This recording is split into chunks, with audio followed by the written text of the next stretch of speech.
Dear students, आज की class में हम डिस्कस करेंगे model paper 2025 second year chemistry. इस लेक्चर में हम second year chemistry section A, section B और सेक्शन सी तीनों सेक्शन को कंप्लीटली डिस्कस किया जाएगा। तो आपने इस वीडियो को मुकम्मल तौर पर देखना है। Section A, multiple choice question MCQs. Section A MCQs पर मुश्तमिल होगा और ये 17 मार्क्स का सेक्शन है। इस सेक्शन में 17 पार्ट क्वेश्चंस होंगे और तमाम क्वेश्चन हमने अटेम्प्ट करने। First MCQs, in 3A group of periodic tables, the ionization of gallium is higher than aluminum due to insufficient shielding of the nuclear charge in gallium by 4s electron, 4p electrons, 3d electrons और 3p electrons। सो MCQs number 1 में आपसे पूछा गया है question ionisation energy से related है और इसमें हमें गैलियम और एल्यूमिनियम की बात की गई है। इन दोनों का ताल्लुक पीरियोडिक टेबल के तीसरे ग्रुप से है। चैप्टर नंबर 1 में हमने ग्रुप ट्रेंड्स डिस्कस किए हैं, तो लिहाजा हम चैप्टर नंबर 1 के पेज नंबर 3 की जानिब जाएंगे। नोट्स का पेज नंबर 3 आपके सामने है, इसमें आपको नजर आ रहा होगा ionization energy. It is the energy needed to remove an electron from a neutral atom or positively charged ion in a gaseous phase। ये इसकी आयोनाइजेशन की डेफिनेशन है। क्योंकि हमें आयोनाइजेशन एनर्जी के बारे में बात की गई है ग्रुप 3A में, तो 3A ग्रुप में अगर आप देखें एल्यूमिनियम आपको नजर आ रहा है सेकंड नंबर पर, उसके बाद आपके पास मौजूद है गैलियम। बाकी तमाम ग्रुप्स में आयोनाइजेशन एनर्जी डिक्रीज हो रही है सिवाय 3A ग्रुप में। 3A ग्रुप में आपको दो जगह पर इरेगुलरिटी नजर आएगी, एक एल्यूमिनियम से गैलियम की जानिब कोई डिक्रीज नहीं हो रहा, दूसरा आपको एंडियम से थेलियम की जानिब। एंडियम के मुकाबले में थेलियम में डिक्रीज होने के बजाय इंक्रीज हो रही है। सो इन दोनों की वजह सेम ही है और क्या वजह है इसकी तरफ हम जाएंगे। आप इसी पेज के बिल्कुल एंड पर आपको ये रीजन ऑलरेडी गिवन है। क्वेश्चन है हमारे पास, why gallium show higher ionization energy than aluminium और why thallium show higher ionization energy than indium. So इन दोनों का रीजन तकरीबन सिमिलर है। अगर हम रीजन की तरफ जाएं तो the reason for this irregular trend is due to the poor shielding of nuclear charge in gallium by 3d electrons. तो गैलियम में इसकी वजह क्या आ रही है, 3d इलेक्ट्रॉन आ रही है, और थीलियम में इसकी वजह क्या है, 4f इलेक्ट्रॉन्स। अब हम एमसीक्यूज की तरफ वापस आते हैं। एमसीक्यूज नंबर 1 में हमें गैलियम और एल्यूमिनियम के दरमियान आयोनाइजेशन एनर्जी की जो है रेगुलरिटी है ये पूछी गई है और इसकी वजह हमारे पास क्या है, 3d electrons.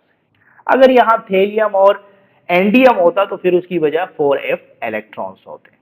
Let's move to the MCQs number 2।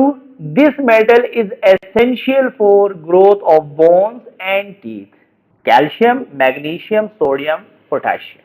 तो ये हमें 4 मेटल्स दिए गए हैं और आपसे पूछा जा रहा है कि कौन सा मेटल एसेंशियल है बोन्स और टीथ की ग्रोथ के लिए।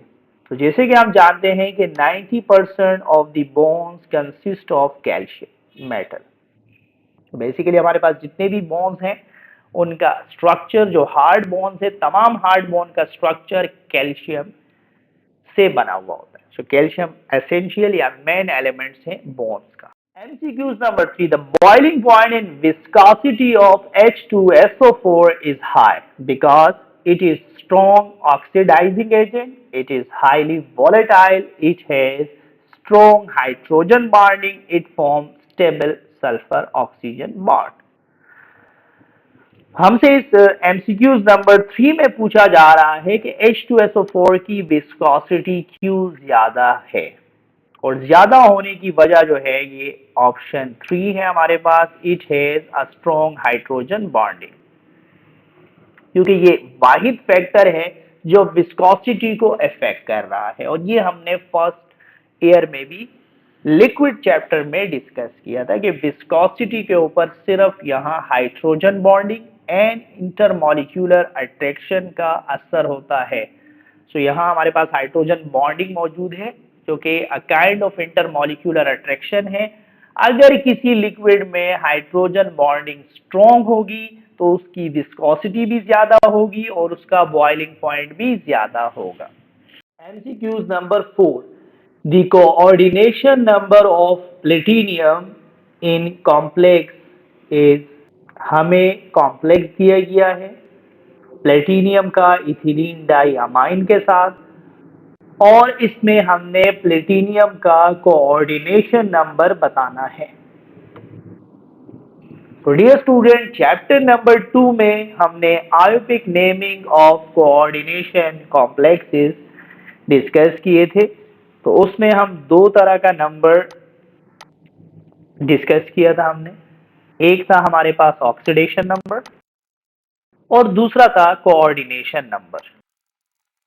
ऑक्सीडेशन नंबर हम कॉम्प्लेक्स पर मेटल के ऊपर मौजूद चार्ज के लिए इस्तेमाल करते थे, ये वर्ड कि उस मेटल के ऊपर क्या वैलेंसी है, उस वक्त उसके ऊपर क्या चार्ज है। जब हम चार्ज फाइंड आउट करते हैं तो उसको हम उस मेटल का ऑक्सीडेशन नंबर कहते हैं।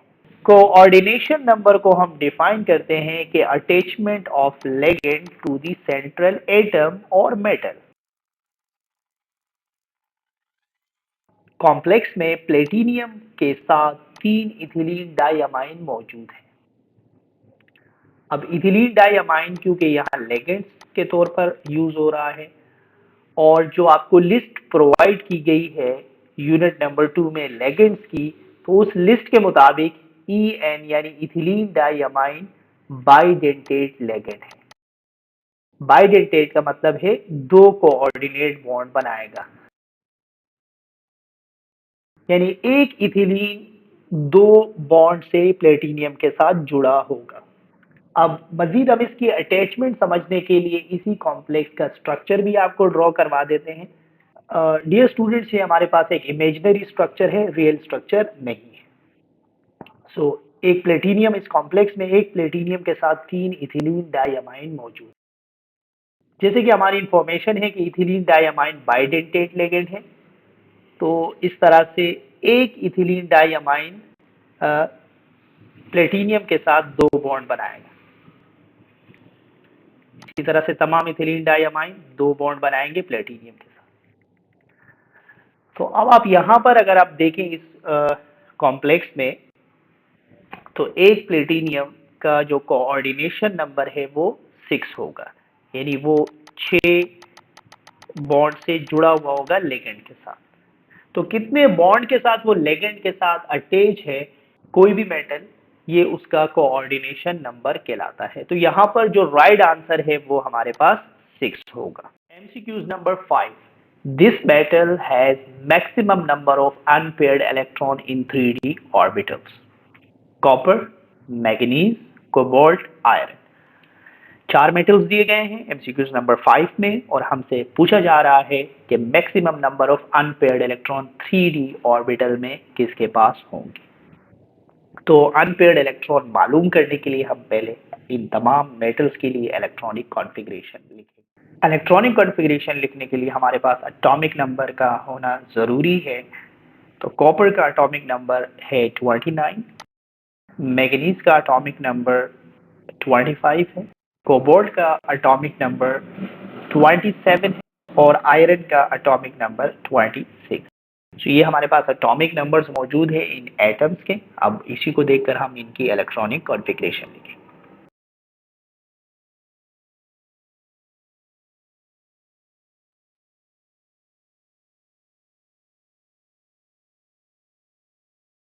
इसके बाद इसके आउटर मोस्ट ऑर्बिट में इलेक्ट्रॉन्स की फिलिंग देखेंगे हम।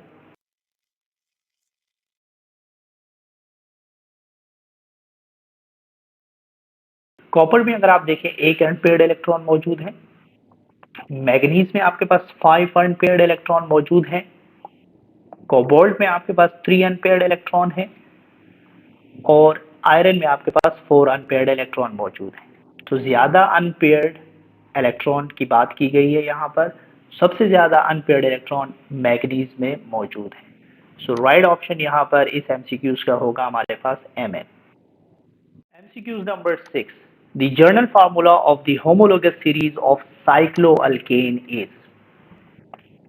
ये 4 फार्मूले हमें दिए गए हैं और आपसे पूछा जा रहा है कि साइक्लोअल्केन का फार्मूला इनमें से कौन सा होगा। सो साइक्लोअल्केन हमारे पास ऐसे मॉलिक्यूल जो कि रिंग की फॉर्म में हो। तो इसमें से हम फॉर एग्जांपल हम एक साइक्लोअल्केन को ड्रॉ कर लेते हैं, जैसे कि मेरे पास है साइक्लोब्यूटेन। ये 4 कार्बन हो और ये 4 कार्बन रिंग की फॉर्म में। अब हम जानते हैं कि कार्बन की वैलेंसी जो है वो 4 होती है, यानी 4 एटम से अटैच होगा, तो लिहाजा 2 हाइड्रोजन आ जाएंगे तमाम कार्बन के साथ। तो इस तरह से अगर मैं इसके लिए साइक्लोब्यूटेन के लिए मॉलिक्यूलर फार्मूला लिखना चाहूँ तो मेरे पास होगा C4H8, यानी जितने कार्बन होंगे उसकी डबल तादाद हाइड्रोजन की होगी। इसी तरह से हम ड्रॉ करते हैं एक अल्कीन मॉलिक्यूल और ये हम सिंपल अल्कीन यानी ब्यूटीन को ड्रॉ कर लेते हैं। सो 4 कार्बन है और एक डबल बॉन्ड मौजूद है। यहाँ पर अगर हम देखें कॉर्नर वाले कार्बन के साथ 2 हाइड्रोजन आ जाएंगे, सेंट्रल वाले नेक्स्ट कार्बन के साथ 1 हाइड्रोजन, फिर उसके साथ वाले कार्बन के साथ 2 हाइड्रोजन और आखिर वाले के साथ 3 हाइड्रोजन। यहाँ पर भी अगर आप इसका मॉलिक्यूलर फार्मूला लिखना चाहेंगे तो आपके पास होगा C4H8। यानी हमारे पास यहाँ से ये साबित हो रहा है कि ऐसे मॉलिक्यूल जिसमें डबल बॉन्ड होगा या रिंग के फॉर्म में होगा, दोनों ही मॉलिक्यूल का जो फॉर्मूला है वो सेम रहेगा। और इसमें अगर आप देखें जितने कार्बन होंगे उसके डबल हाइड्रोजन की तादाद होगी। So formula number first is the right answer. आप देख रहे हैं कि जितने कार्बन है यानी N है, हाइड्रोजन की तादाद उसकी मल्टीप्लाई बाय 2 है, यानी दुगनी तादाद वहां पर मौजूद है। सो CnH2n is the correct answer of this MCQs. MCQs number 7.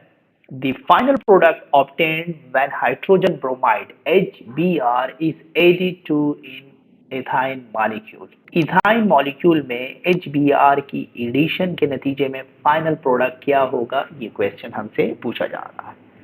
तो लिहाजा हम यहाँ पर रिएक्शन दिखाएंगे इथाइन और HBr के साथ। इथाइन 2 कार्बन पर मुश्तमिल है और ट्रिपल बॉन्ड है। एक HBr की एडिशन से ट्रिपल बॉन्ड डबल बॉन्ड में कन्वर्ट होगा और फिर मजीद इसमें एक और HBr मॉलिक्यूल के ऐड होने से ये डबल बॉन्ड सिंगल बॉन्ड में कन्वर्ट हो जाता है। लिहाजा इसमें 2 HBr मॉलिक्यूल की एडिशन होगी, एक कार्बन पर H और दूसरे पर Br। इसी तरह से एक और HBr मॉलिक्यूल आएगा यहाँ पर एडिशन के लिए। हम जानते हैं मार्कोनिकोफ रूल के मुताबिक Pr यानी नेगेटिव पार्ट उस कार्बन पर जाएगा जहां हाइड्रोजन की तादाद कम होगी।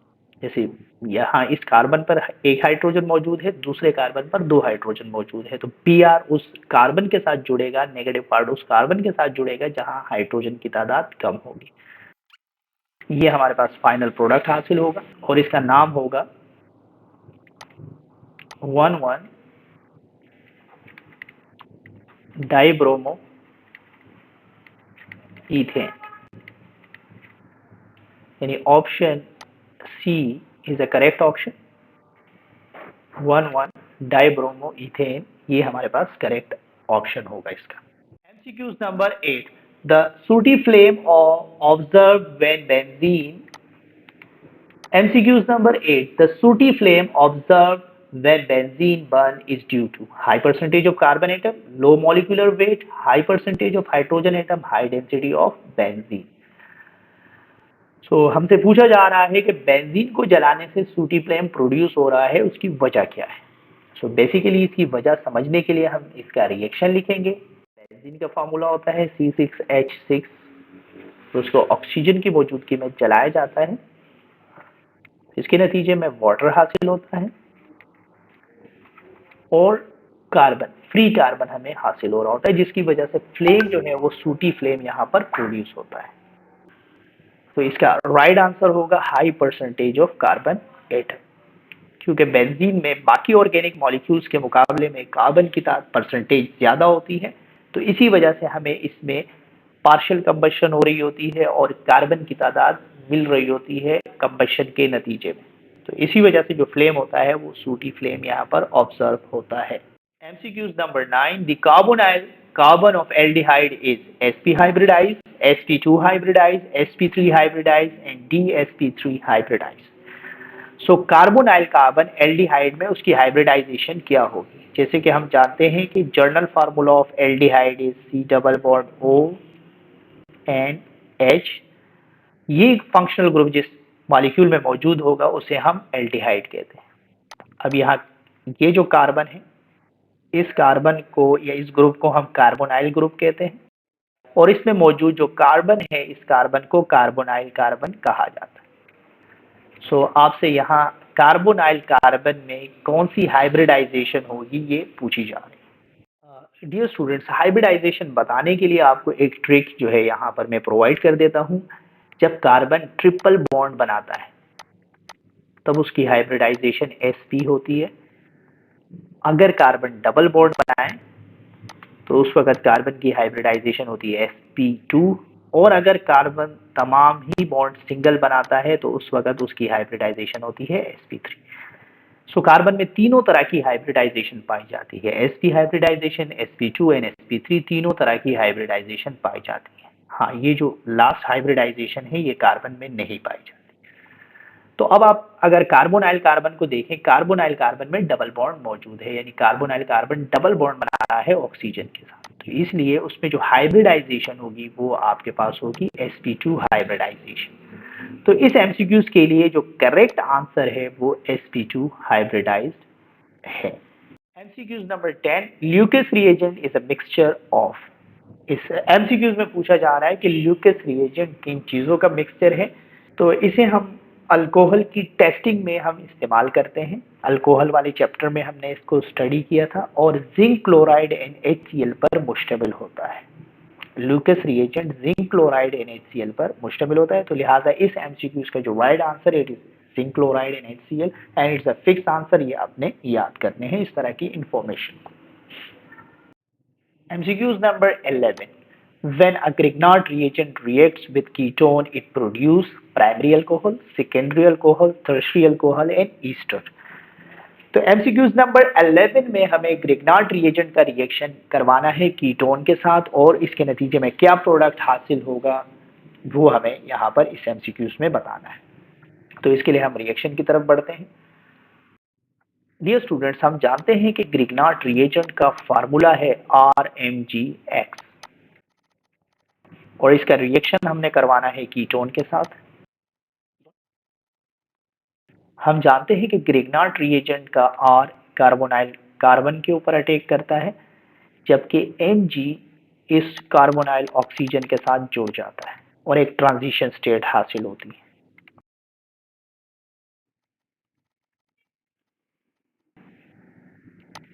इसके बाद ये रिएक्शन आगे प्रोसीड होता है वाटर एंड एसिड मीडियम में।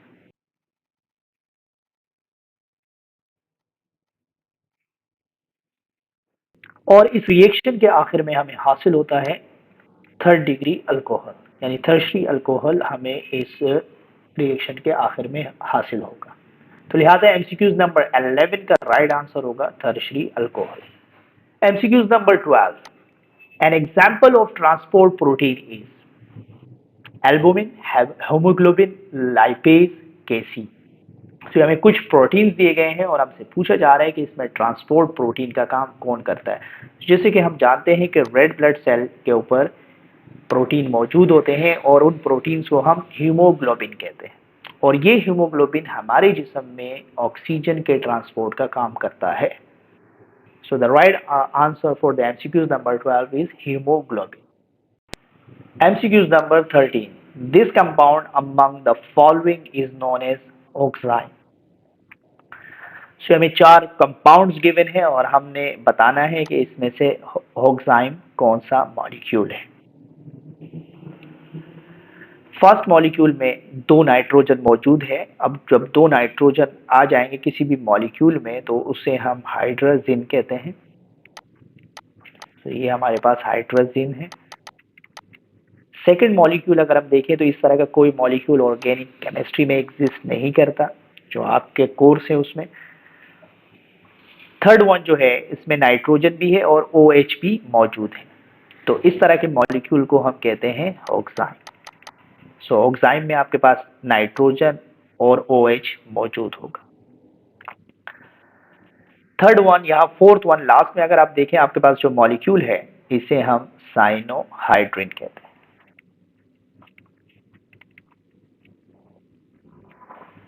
तो ये इस एमसीक्यूज में हमसे पूछा गया है कि ऑक्साइड किस मॉलिक्यूल को कहा जाता है।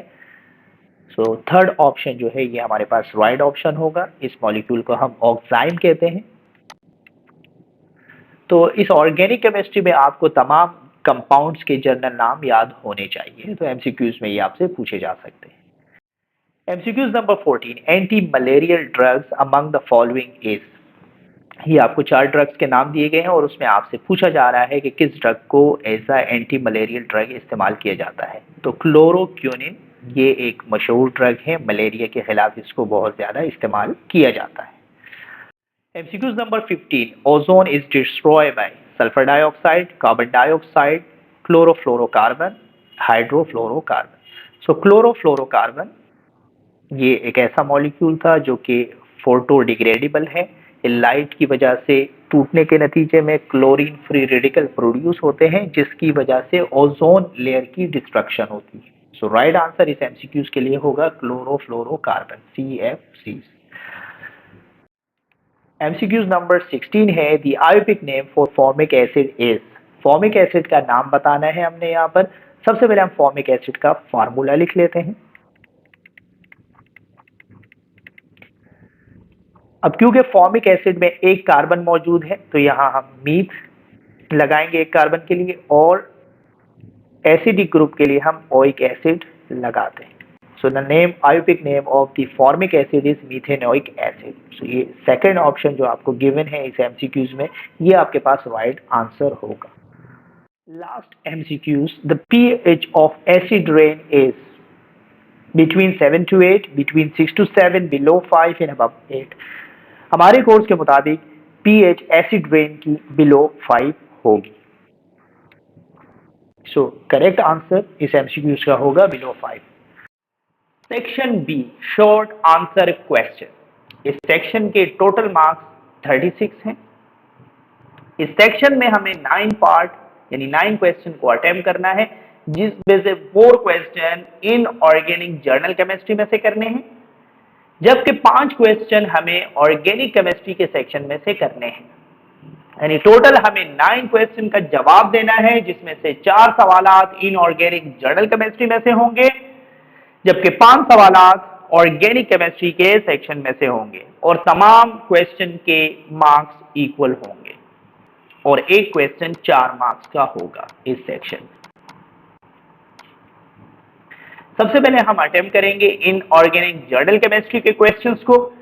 Question number 1, what is flame test, why alkali and alkaline earth metals give coloured flame, mention the colour of flame of any 2 alkali metals. तो इस क्वेश्चन में आपने फ्लेम टेस्ट के बारे में बताना है, वजह बतानी है अल्कलीन और alkaline earth metals coloured flame क्यों देते हैं। इसके अलावा आपने मेंशन करना है colour of flame of any 2 alkali metals, किसी भी 2 अल्कली मेटल्स का फ्लेम कलर आपने मेंशन करना है। ये क्वेश्चन चैप्टर नंबर 1 से लिया गया है।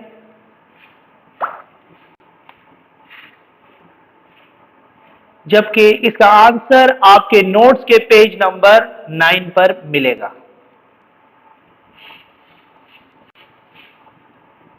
सो लिहाजा मूव करते हैं नोट्स की जानिब। यस, ये आपके पास मौजूद है flame test for s block element. Flame test is a quantitative method used to identify the presence of alkali metal based on their characteristic flame color। तो ये फ्लेम टेस्ट की डेफिनेशन आप यहां से लिख लेंगे। इस क्वेश्चन के नेक्स्ट पार्ट में हमसे रीजन पूछा गया है कि अल्कली मेटल्स और अल्कलाइन अर्थ मेटल्स कलर क्यों देते हैं, तो ऑलरेडी ये नोट्स के नेक्स्ट पेज यानी पेज नंबर 10 पर मेंशन है कि alkali metals show characteristic color on the fire due to the low ionization energy. When these alkali metals or salt of it is heated in a flame, the valence electron are excited and go in the higher energy level.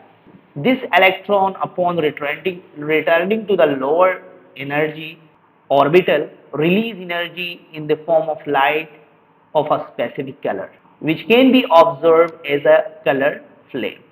तो दूसरा जो part था इस question का जिसमें reason हमसे पूछा गया था, तो इसमें आपने ये लिखना है। फिर इसके बाद डियर स्टूडेंट्स आपसे कहा गया है कि किसी भी दो अल्कली मेटल्स का कलर आपने बताना है फ्लेम का। इस लिस्ट में हमारे पास अल्कली मेटल्स मौजूद है और उनके फ्लेम कलर्स भी दिए गए हैं, तो इसमें से आपने कोई से दो मेंशन करने हैं। जैसे लिथियम का फ्लेम कलर रेड होगा, सोडियम का फ्लेम कलर येलो होगा, पोटेशियम का फ्लेम कलर वायलेट होगा, रुबिडियम का फ्लेम कलर रेड वायलेट होता है और सीजियम का फ्लेम कलर ब्लू वायलेट होगा। सो आपने इनमें से कोई भी दो एलिमेंट्स का फ्लेम कलर मेंशन करना है। इस तरह से आपका ये सवाल कंप्लीट हो जाए। क्वेश्चन नंबर 1 के साथ हमें ऑप्शन दिया गया है एक और क्वेश्चन का, give reason for the following. 4 सवालात दिए गए हैं, इनके हमने रीजन लिखने हैं। पहला रीजन हमारे पास है H2SO4 behave as oxidizing agent. H2SO4 oxidizing agent के तौर पर काम करता है। H2SO4 हमने स्टडी किया था चैप्टर नंबर 1 में और आपके पास मौजूद नोट्स के पेज नंबर 17 पर आपको इसका आंसर मिलेगा। सो लिहाजा हम मूव करते हैं नोट्स के पेज नंबर 17 के जानिब।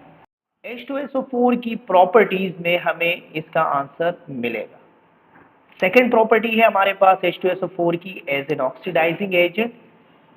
इसमें अगर आप देखें लिखा हुआ है in sulphuric acid sulphur exist in highest oxidation state of +6। This highest oxidation state of sulphur make the sulphuric acid to serve as a oxidising agent. तो इस रीजन में आपने ये आंसर लिखना है। नेक्स्ट रीजन है हमारे पास gallium has smaller atomic radius than aluminium. क्योंकि हम जानते हैं कि गैलियम और एल्यूमिनियम दोनों का ताल्लुक ग्रुप 3A से है, जबकि हमें इस रीजन में एटॉमिक रेडियस को कंपेयर करना है। इस टॉपिक को हमने स्टडी किया था चैप्टर नंबर 1 और इसका आंसर हमें मिलेगा आपके पास मौजूद नोट्स के पेज नंबर 3 पर। सो लिहाजा हम पेज नंबर 3 की तरफ मूव कर लेते हैं। देखिए ये आपको नजर आएगा group trend of 3A group. So 3A group का ग्रुप ट्रेंड हमने यहाँ पर देख रहे हैं। इसमें आप देखिए पर्टिकुलरली रीजन हमने ऑलरेडी नोट्स में मेंशन किया हुआ है। The atomic radius of gallium is smaller than aluminium. Why? So यही सेम एग्जैक्ट आंसर आप यहाँ लिखेंगे जो यहाँ मेंशन है। गैलियम है slightly smaller atomic radius than aluminium because it being located below in the group. This is because poor shielding effect caused by electron of d orbital. इसके बाद next reason है हमारे पास acidity of hydrogen halide increase from HF to HI। ये topic भी हमने study किया था चैप्टर नंबर 1 में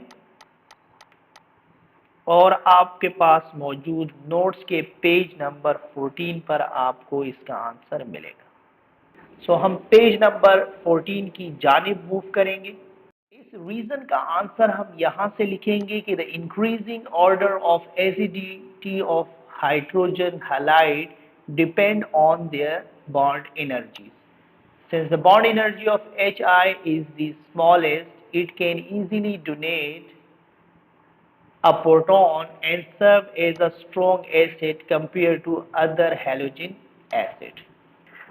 तो डियर स्टूडेंट्स क्योंकि HI में आयोडाइड का साइज बहुत बड़ा होता है तो वो इजीली प्रोटॉन दे देता है, इसीलिए HI जो है वो स्ट्रॉन्गेस्ट एसिड है हैलोजन में। रीजन नंबर 4 हमारे पास है binding energy of zinc is least in 3D series. तो ये टॉपिक हमने स्टडी किया था चैप्टर नंबर 2 में। जैसे कि हम जानते हैं कि बाइंडिंग एनर्जी डायरेक्टली प्रोपोर्शनल होगी अनपेयर्ड इलेक्ट्रॉन से, यानी बाइंडिंग एनर्जी ज्यादा होगी अगर अनपेयर्ड इलेक्ट्रॉन ज्यादा होंगे। In zinc there is no unpaired electron, that's why zinc have least binding energy in 3D series.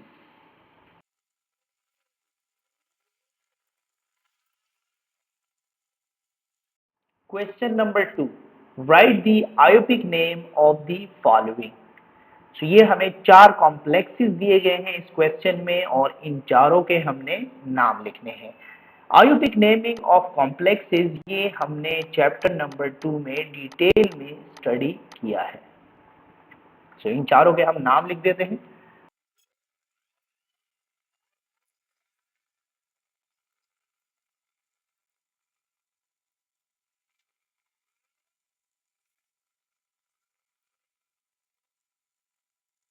तो इन चारों कंपाउंड्स के नाम यहाँ पर हमने लिख लिए हैं। अब जिन स्टूडेंट्स को इनमें कोई भी प्रॉब्लम हो या कोई भी क्वेश्चन हो उससे रिलेटेड तो वो कमेंट्स में क्वेश्चन कर सकते हैं। Section B, question 3. Why the compounds of D block elements color? Explain in terms of crystal field theory. तो इस क्वेश्चन में हमें बताना है कि डी ब्लॉक एलिमेंट्स के जो कंपाउंड है वो कलर होते हैं और इनको हमने एक्सप्लेन करना है in term of crystal field theory. ये टॉपिक भी हम चैप्टर नंबर 2 में पढ़ चुके हैं और आपके पास मौजूद नोट्स के पेज नंबर 22 पर आपको इसका आंसर मिलेगा। नोट के पेज नंबर 22 की जानिब मूव कर लेते हैं। Transition element possess partially filled d orbital. When transition metal cation interact with ligand, its 5 degenerated d orbitals split into two sets of energy level known as T2G low energy level and EG higher energy level. The energy difference between these T2G and EG orbital is commonly known as crystal field splitting. Where a visible light fall on a sample of transition metal complex, electrons from the lower energy level T2G are promoted to the higher energy level EG by observing light of specific wavelength. The remaining wavelength of light are transmitted giving its complex color. साथ में आपने ये diagram draw करनी है।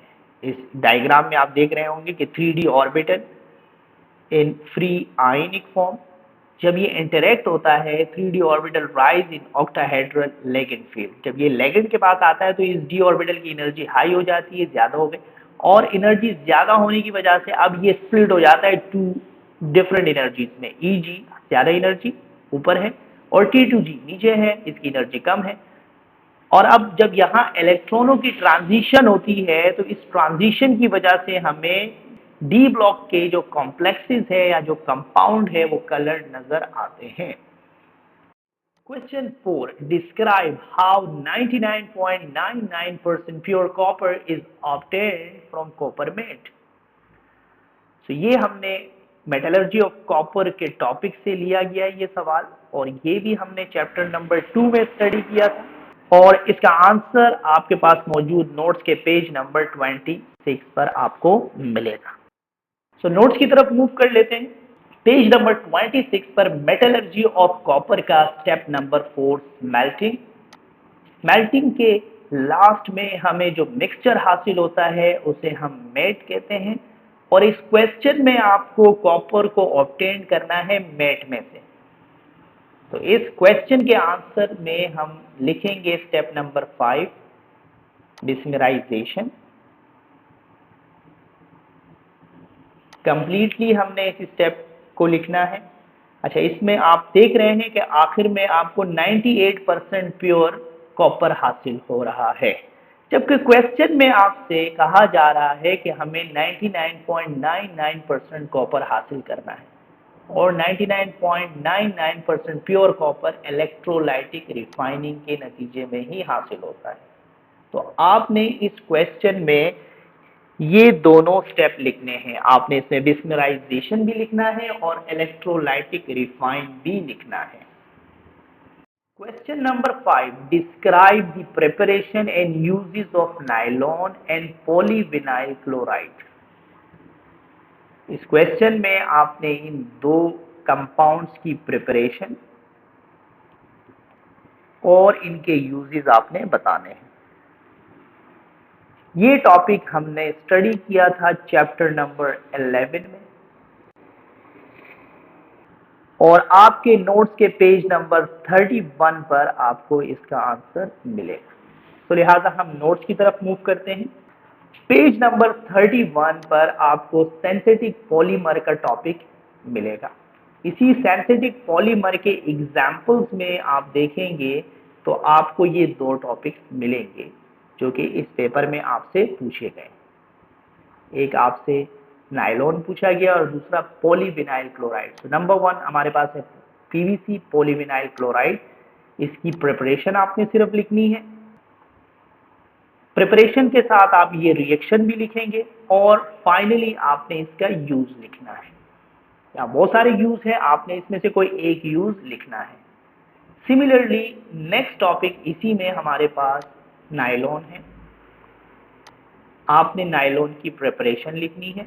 Preparation के साथ आप reaction भी लिखेंगे और इसके साथ आपने इसका कोई एक यूज लिखना है। यहाँ बहुत सारे यूजेस गिवन है, आपने कोई एक यूज इसका लिखना है।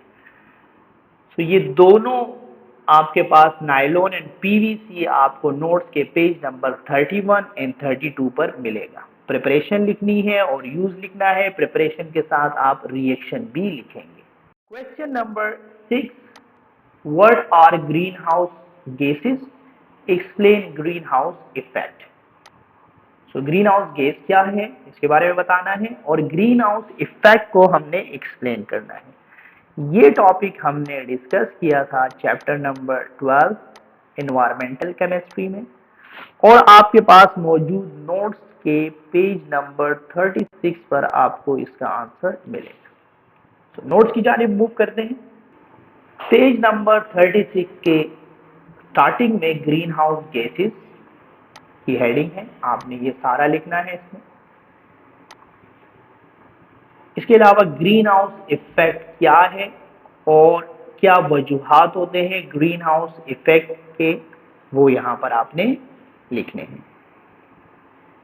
ये आपने जितना मार्क किया गया है इतना लिखना है। इसके अलावा अगर आप इसके कॉन्सिक्वेंसेस भी साथ में शामिल कर लेते हैं तो आप ये भी लिख सकते हैं।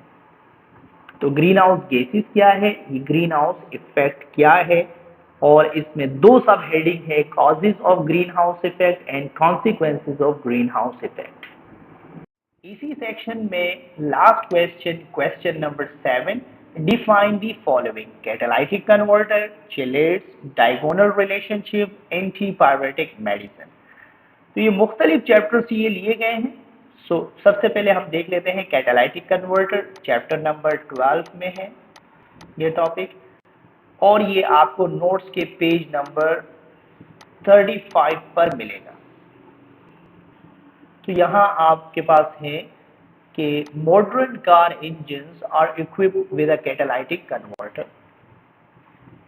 Purpose of catalytic converter is to transfer the harmful chemical produced during internal combustion of engine into less harmful or non-harmful substance such as carbon dioxide, nitrogen, oxygen and water. Catalytic converter की अगर हम composition देखें, so catalytic converter contain mixture metals such as platinum, palladium which serve as a catalyst. तो इतना ही आपने यहाँ पर mention करना है। नेक्स्ट है हमारे पास चिलेट। ये हमने पढ़ा था चैप्टर नंबर 2 में लेगेंड्स वाले पोर्शन में और इसका आंसर हमें मिलेगा पेज नंबर 23 पर। पेज नंबर 23 पर आपको नजर आएगी चेलेटिक एजेंट की हेडिंग इसी को अगर आप रीड करें तो इसमें आपको इस चेलेट का आंसर मिल जाएगा। The polydentate ligands when form a ring type structure on combining with a central atom called chelating agent and the ring type of the structure are called chelates। तो जितने भी पॉलीडेंटेट लेगेंड्स हैं ये metal के गिर्द एक ring बनाते हैं जिस वजह से हम इसे चेलेटिंग एजेंट कहते हैं और जो स्ट्रक्चर हमें हासिल होता है उस स्ट्रक्चर को हम चेलेट्स कहते हैं। नेक्स्ट डेफिनेशन है हमारे पास डायगोनल रिलेशनशिप की और ये टॉपिक हमने चैप्टर नंबर 1 में स्टडी किया था। पेज नंबर 17 पर आपको इसका आंसर मिलेगा। पेज नंबर 17 पर आपके पास है diagonal relationship. The resemblance in the properties exhibited by a certain pair of elements that are located diagonally to each other within the periodic table। तो इस तरह के ताल्लुक को हम क्या कहते हैं? डायगोनल रिलेशनशिप कहते हैं। लास्ट डेफिनेशन है एंटीपायरेटिक मेडिसिन। ये टॉपिक हमने चैप्टर नंबर 11 में स्टडी किया था और उसका आंसर नोट्स के पेज नंबर 30 पर मिलेगा। पेज नंबर 30 पर आपके पास फार्मास्यूटिकल इंडस्ट्री का मेन टॉपिक है। इसी में आपके पास एंटीपायरेटिक मेडिसिन मौजूद है। तो इसको हम डिफाइन करते हैं। A drug which lower the body temperature to normal is known as antipyretic medicine. Example, the most widely used antipyretic medicine is paracetamol. Body temperature को कम करने के लिए जो हम मेडिसिन इस्तेमाल करते हैं उनको हम एंटीपायरेटिक मेडिसिन कहते हैं। क्वेश्चन नंबर 7 में एक और पार्ट भी दिया गया है। Right at least one significant use of following metal. तो ये हमें 4 मेटल दिए गए हैं, सोडियम, कैल्शियम, आयरन, कॉपर। तो जैसे कि हम जानते हैं कि सोडियम एंड कैल्शियम दोनों का ताल्लुक एस ब्लॉक से है। तो इसे हमने इन दोनों को हमने स्टडी किया था चैप्टर नंबर 1 में और इनका आंसर हमें मिलेगा नोट्स के पेज नंबर 12 पर। पेज नंबर 12 पर आपको ये टेबल मिलेगा जिस पर मुख्तलिफ एलिमेंट और कंपाउंड के यूजेस लिखे गए हैं। तो हमें 2 एलिमेंट के यूजेस बताने हैं यहाँ पर, एक सोडियम है और दूसरा हमारे पास कैल्शियम है। सोडियम का यूज इसके सामने मौजूद है, आप यहाँ से मेंशन कर लेंगे और इसी तरह से कैल्शियम का भी एक यूज बताना है तो आपने यहाँ से लिख लेना है। इसके अलावा 2 और एलिमेंट्स भी हैं हमारे पास। आयरन, ये चैप्टर नंबर 2 में हमने स्टडी किया था। कॉपर भी हमने चैप्टर नंबर 2 में स्टडी किया है और इनका आंसर हमें नोट्स के पेज नंबर 26 पर मिलेगा। तो लिहाजा नोट्स के पेज नंबर 26 पर मूव कर लेते हैं। आयरन, इसका यूज यहाँ पर सामने लिखा हुआ है तो यहाँ से हम एक यूज लिख लेते हैं। कॉपर भी साथ में मौजूद है, इसका भी हम एक यूज यहाँ इस टेबल से लिखेंगे। तो इस क्वेश्चन में क्योंकि हमें इन एलिमेंट्स का एक एक यूज लिखना था तो हम इस टेबल से इन एलिमेंट का एक यूज मेंशन करेंगे। सेक्शन बी का नेक्स्ट पार्ट है ऑर्गेनिक केमिस्ट्री। क्वेश्चन नंबर 8 है define any 4 of the following. सबसे फर्स्ट है reforming of petroleum. Reforming of petroleum chapter number 3 में हमने स्टडी किया है। नोट्स के पेज नंबर 56 पर आपको रिफॉर्मिंग की डेफिनेशन मिलेगी। नेक्स्ट है हमारे पास कैटिनेशन। कैटिनेशन को भी हमने चैप्टर नंबर 3 में स्टडी किया है और कैटिनेशन की डेफिनेशन आपको नोट्स के पेज नंबर 57 पर मिलेगा। तो नोट्स के पेज नंबर 57 पर कैटिनेशन की डेफिनेशन मेंशन है, आप वहां से इसको कर लें। नेक्स्ट है हमारे पास फंक्शनल ग्रुप। फंक्शनल ग्रुप को भी हमने चैप्टर 3 में डिस्कस किया था और नोट्स के पेज नंबर 58 पर आपको फंक्शनल ग्रुप की डेफिनेशन मिलेगी। तो यहां से आप फंक्शनल ग्रुप की तारीफ लिखेंगे और ये नीचे टेबल दिया गया है, तो इस टेबल से आप किसी एक फंक्शनल ग्रुप के बारे में लिख सकते हैं।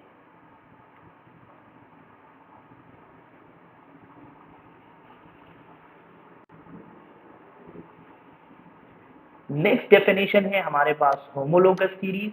ये आपको मिलेगा चैप्टर नंबर 3 में। ये टॉपिक अगेन आपके नोट्स के पेज नंबर 59 पर आपको होमोलोगस सीरीज की तारीफ मिल जाएगी। तो आप यहां से होमोलोगस सीरीज की तारीफ लिख सकते हैं। लास्ट डेफिनेशन है हमारे पास पेप्टाइड बॉन्ड और ये हमने स्टडी किया था चैप्टर नंबर 10 में।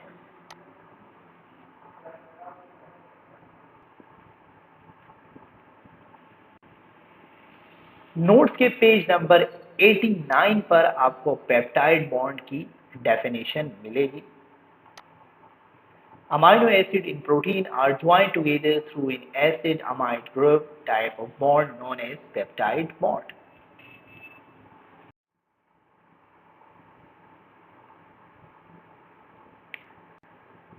क्वेश्चन नंबर 8 का नेक्स्ट पार्ट हमें दिया गया है साथ में ही। Define buckyball, explain its structure, diagram is not required, writes its two property and two uses. तो buckyball हमारे पास एक इलेक्ट्रोपिक फॉर्म है, इसको इसके स्ट्रक्चर को एक्सप्लेन करना है और इसके दो प्रॉपर्टीज और दो यूजेस के बारे में बताना है। तो ये टॉपिक हमने चैप्टर नंबर 3 में स्टडी किया और नोट्स के पेज नंबर 59 पर आपको इसका आंसर मिलेगा। लिहाजा नोट्स के पेज नंबर 59 पर आपको ये टॉपिक मिलेगा। तो बकीबाल किसे कहा जाता है वो आप यहां से लिख सकते हैं। इसके अलावा हमें मेंशन करना है स्ट्रक्चर। इसके अलावा हमने कोई से दो प्रॉपर्टीज मेंशन करनी है इसकी।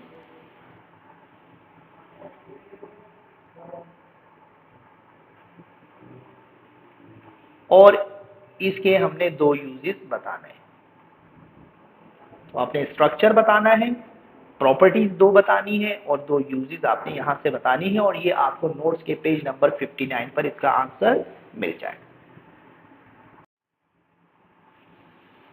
Question number 9, write the IUPAC names of any four of the following. हमें ये 5 ऑर्गेनिक कंपाउंड दिए गए हैं जिनमें से हमने किसी भी 4 ऑर्गेनिक कंपाउंड का आयोपिक नेम लिखना है। फर्स्ट मॉलिक्यूल हमें कंडेंस फॉर्म में दिया गया है, तो सबसे पहले हम इसे एक्सपेंड करेंगे। एक्सपेंड करने के लिए इस मॉलिक्यूल के सेंटर में अगर आप देखें कार्बन मौजूद है, CH2 मौजूद है और CH मौजूद है। ब्रैकेट में आपके पास कार्बन के पास अगर आप देखेंगे 3 CH3 मौजूद है। तो आप इस कार्बन के साथ 3 CH3 को अटैच करेंगे और एंड पे आप देखेंगे CH है, तो CH के साथ BCH3 लगे हुए हैं और इसकी तादाद 2 है। तो इसके साथ आप 2 CH3 ग्रुप लगाएंगे। सबसे पहले हम इस मॉलिक्यूल में कार्बन की चेन सेलेक्ट करेंगे। तो ये हमारे पास लॉन्गेस्ट चेन है। इसके बाद हम नंबरिंग करेंगे। नंबरिंग हम वहां से करेंगे जहां से ब्रांच करीब, ज्यादा ब्रांचेस करीब हो। तो लेफ्ट हैंड साइड से ज्यादा ब्रांचेस करीब आ रही है, तो इस वजह से हम लेफ्ट हैंड साइड से हम काउंटिंग करेंगे। तो अब आप यहां देख सकते हैं कि हमारे पास 3 ब्रांचेस हैं। ब्रांचेस को भी मैं सेलेक्ट कर लेता हूं। सबसे पहले हम ब्रांचेस की पोजीशन और उसका नाम लिखेंगे। क्योंकि तीनों ब्रांचेस एक जैसी है तो नाम एक साथ लिखा जाएगा। पोजीशन नंबर 2 पर पहली ब्रांच मौजूद है, दूसरी भी पोजीशन नंबर 2 पर है और तीसरी ब्रांच पोजीशन नंबर 4 पर है। क्योंकि 3 ब्रांचेस हैं तो यहाँ पर हम वर्ड यूज करेंगे ट्राई, और एक कार्बन की ब्रांच को हम मिथाइल कहते हैं। सो 2,2,4 ट्राई मिथाइल। चेन का नाम लिखेंगे इसके बाद। चेन में 5 कार्बन है, 5 कार्बन के लिए हम पेंट का वर्ड यूज करते हैं, और क्योंकि सिंगल बॉन्ड है सबके दरमियान तो यहां पर हम नाम लिखेंगे पेंटेन। नेक्स्ट मॉलिक्यूल अगर आप देखें उसमें डबल बॉन्ड भी मौजूद है और ट्रिपल बॉन्ड भी है। तो चेन हमने इस तरह से सेलेक्ट करनी है कि दोनों ही बॉन्ड उस चेन का हिस्सा हो। तो आपने इस तरह से चेन कार्बन की सेलेक्ट करनी है, और जो चेन में से कार्बन रह जाते हैं उसे हम ब्रांच कहते हैं। नंबरिंग हम कहां से करें? देखिए दोनों साइड से अगर आप देखेंगे, एक साइड से ट्रिपल बॉन्ड करीब है, दूसरे साइड से डबल बॉन्ड। जब डबल और ट्रिपल बॉन्ड किसी भी मॉलिक्यूल में आ जाए और दोनों ही एक ही पोजीशन पर हो तो हम डबल बॉन्ड को प्रेफर करते हैं। तो यहां से हम काउंटिंग करेंगे। अब सबसे पहले हम ब्रांच का पोजीशन और उसका नाम लिखेंगे। सो 2 पोजीशन नंबर 2 पर ब्रांच मौजूद है, सो 2 मिथाइल। फिर इसके बाद चेन में हमारे पास 5 कार्बन है, पेंट, और डबल बॉन्ड भी मौजूद है, पेंटीन। डबल बॉन्ड मौजूद है पोजीशन नंबर 1 पर, और उसके बाद ट्रिपल बॉन्ड है पोजीशन नंबर 4 पर, सो 4 आयन। नेक्स्ट मॉलिक्यूल में हमारे पास पहले हम कार्बन की चेन सेलेक्ट कर लेते हैं। ये हमारे पास कार्बन की चेन है। इस मॉलिक्यूल में हमें कार्बोक्सिलिक एसिड ग्रुप नजर आ रहा है, सो इसलिए हम कार्बोक्सिलिक एसिड के कार्बन को कार्बन नंबर 1 कहेंगे, और इस तरह से चेन में कार्बन की नंबरिंग करेंगे। अब यहां पर आप देख सकते हैं कि Cl यहां पर ब्रांच है, इसी तरह से OH भी यहां ब्रांच है। तो ये हमने इस तरह से चेन सेलेक्ट किया, नंबरिंग की। अब हम पहले ब्रांच की पोजीशन और उसका नाम लिखेंगे। 4 क्लोरो, 3 हाइड्रो ऑक्सी। दोनों ब्रांचेस के नाम हमने लिख दिए। क्लोरीन को पहले इसलिए लिखा क्योंकि वो C से स्टार्ट हो रहा है। तो ब्रांचेस में हम अल्फाबेटिक ऑर्डर को फॉलो करेंगे। फिर इसके बाद चेन का नाम लिखते हैं। चेन में 4 कार्बन है, 4 के लिए हम ब्यूट का वर्ड यूज करते हैं, और सिंगल बॉन्ड है ब्यूटेन, और एसिडिक ग्रुप है तो इस वजह से हम उसके लिए लगाते हैं ब्यूटेनोइक एसिड। नेक्स्ट मॉलिक्यूल में भी हम चेन सेलेक्ट करते हैं। यहाँ एल्डिहाइडिक फंक्शनल ग्रुप मौजूद है, फंक्शनल ग्रुप है एल्डिहाइड, और हम एल्डिहाइड फंक्शनल ग्रुप से ही नंबरिंग शुरू करेंगे। अब ये हमारे पास यहाँ 3 ब्रांचेस मौजूद है, क्लोरो, ब्रोमो एंड मिथाइल। सबसे पहले हम ब्रांच की पोजीशन और उसका नाम लिखेंगे। 3 ब्रोमो, 4 क्लोरो, 2 मिथाइल। उसके बाद हम चेन का नाम लिखेंगे। चेन में आप देख सकते हैं 5 कार्बन है, 5 कार्बन के लिए हम पेंट का वर्ड इस्तेमाल करते हैं, और एल्डिहाइडिक ग्रुप है तो Al हम लगाएंगे। तो इस तरह से हमारे पास हो जाएगा पेंटेनॉल। नेक्स्ट मॉलिक्यूल में NH2 मौजूद है। ऑर्गेनिक कंपाउंड के साथ अगर NH2 लग जाए तो इसे हम अमाइन कहते हैं। अब यहाँ हम लॉन्गेस्ट चेन सेलेक्ट करेंगे, तो ये हमें 3 कार्बन की लॉन्गेस्ट चेन नजर आ रही है। इसमें से CH3 बच जाएगा तो ये हमारे पास ब्रांच हो जाएगी। इस मॉलिक्यूल में NH2 हमारे पास फंक्शनल ग्रुप है और वो सेंटर में मौजूद है, तो आप किसी भी जानिब से नंबरिंग कर सकते हैं, चाहे आप ऊपर से करें चाहे आप नीचे से करें, दोनों साइड से ये सेम ही रहेगा। अब पहले हम ब्रांच की पोजीशन और नाम लिखेंगे। 2 मिथाइल। चेन में हमारे पास 3 कार्बन है, प्रोपेन, और NH2 ग्रुप के लिए हम वर्ड लगाएंगे अमाइन। इस तरह से हो जाएगा प्रोपेन अमाइन, और ये प्रोपेन अमाइन मौजूद है पोजीशन नंबर 2 पर, तो यहाँ पर हम 2 भी मेंशन करेंगे। तो इस मॉलिक्यूल का नाम होगा 2 methyl 2 propane amine. Question number 10. Give the mechanism of free radical reaction between methane and chlorine. Methane का फॉर्मूला है CH4, क्लोरीन Cl2 को कहते हैं हम। तो इसमें हमने फ्री रेडिकल मैकेनिज्म लिखना है CH4 और क्लोरीन के दरमियान रिएक्शन का। ये टॉपिक हमने डिस्कस किया था चैप्टर नंबर 5 और इसका आंसर हमें मिलेगा नोट्स के पेज नंबर 65 पर। सो नोट्स की जानिब मूव करते हैं। ये आपके पास है mechanism of chlorination of methane. इसमें आपने स्टेप नंबर 1 लिखना है, इनिशिएशन कंप्लीट लिखना है। फिर इसके बाद आपने स्टेप नंबर 2 प्रोपेगेशन लिखना है।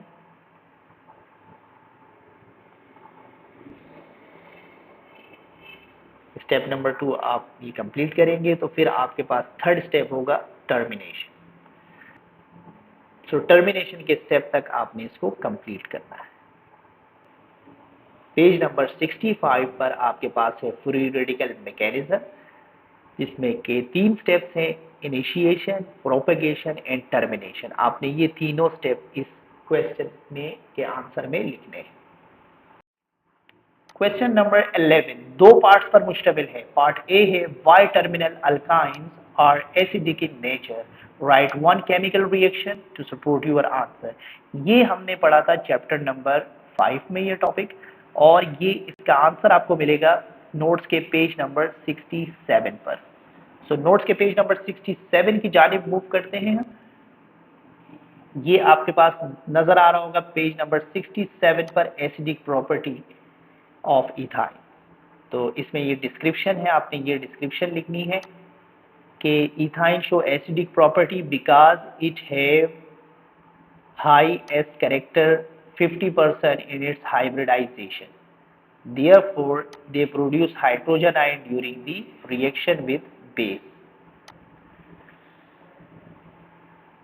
अब आपने क्या करना है, इसके सपोर्ट में एक रिएक्शन लिखना है। तो ये दो रिएक्शन लिखे हुए हैं ए और बी में, आपने इन दोनों में से किसी एक रिएक्शन को लिख लेना है। ये पहला रिएक्शन है सिल्वर नाइट्रेट के साथ इथाइन का। हम इसी रिएक्शन को आप लिख लेते हैं यहाँ पर। तो इस तरह से आपके पास पार्ट ए जो है वो मुकम्मल हो जाए। इसी क्वेश्चन का सेकंड पार्ट है, बी पार्ट है, why does the NO2 group attach to benzene ring direct incoming electrophile to meta position in electrophilic substitution reaction of benzene, explain briefly. इस पार्ट का आंसर होगा कि the NO2 group act as a meta director in electrophilic aromatic substitution reaction because it is in electron withdrawing group. NO2 जो है ये electron withdrawing group है। Upon resonance, concentrate positive charge at the ortho and para position, making the meta position relatively more electron rich and thus more susceptible to attach by an electrophile. So ये आपने इसका answer लिखना है। आप Question 12. Identify each of the following with one laboratory test: alkene, alcohol, phenol, and aldehyde.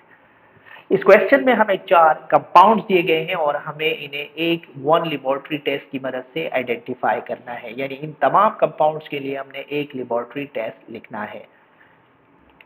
First molecule है हमारे पास alkyne. Alkyne को हमने स्टडी किया था चैप्टर नंबर 5 में, और इसका आंसर आपको नोट्स के पेज नंबर 66 पर मिलेगा।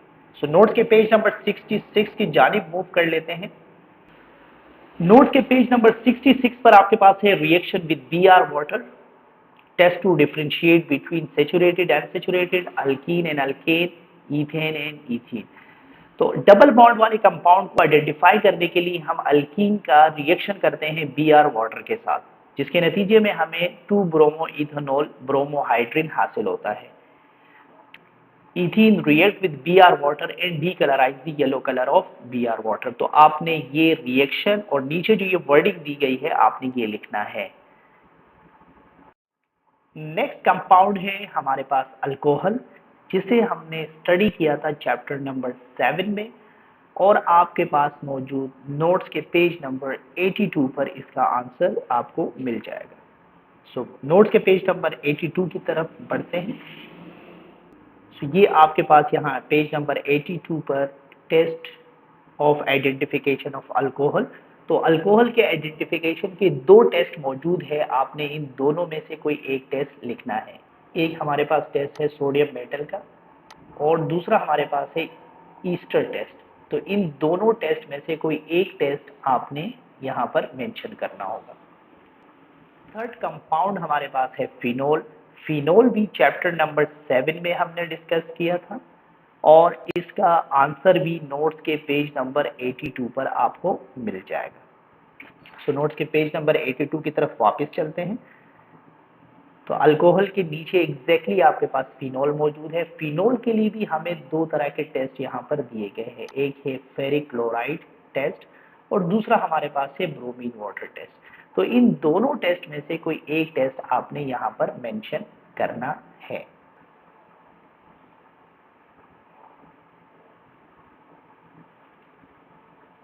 फोर्थ कंपाउंड है हमारे पास एल्डिहाइड। एल्डिहाइड को हमने डिस्कस किया था चैप्टर नंबर 8 और इसका आंसर आपको नोट्स के पेज नंबर 84 पर मिलेगा। सो नोट्स के पेज 84 की तरफ मूव करते हैं। पेज नंबर 84 पर आपके पास मौजूद होगा laboratory test to distinguish between aldehyde and ketone. तो आपको यहाँ दो तरह के टेस्ट आपके पास हैं, एक आपके पास सिल्वर बैरल टेस्ट है और दूसरा आपके पास फीलिंग टेस्ट है। तो आपने इन दोनों टेस्ट को में से कोई एक टेस्ट यहाँ पर मेंशन करना होगा। या तो आप test number 1 silver barrel test लिखेंगे या आप यहाँ पर फीलिंग टेस्ट यहाँ पर इस आंसर में मेंशन करेंगे। कोई एक टेस्ट आपको मेंशन करना है। Question number 13. Write the names of four derivatives of carboxylic acid. Give the equation for their preparation from acetic acid. तो आपने कोई भी चार डेरिवेटिव्स ऑफ कार्बोक्सिलिक एसिड के नाम बताने हैं और उनके लिए सिर्फ आपने इक्वेशन लिखनी है। ये हमने स्टडी किया था चैप्टर नंबर 9 में और इसका आंसर आपको नोट्स के पेज नंबर 85 पर मिलेगा। जैसे आपको ये हेडिंग सामने नजर आ रही होगी, conversion of carboxylic acid into.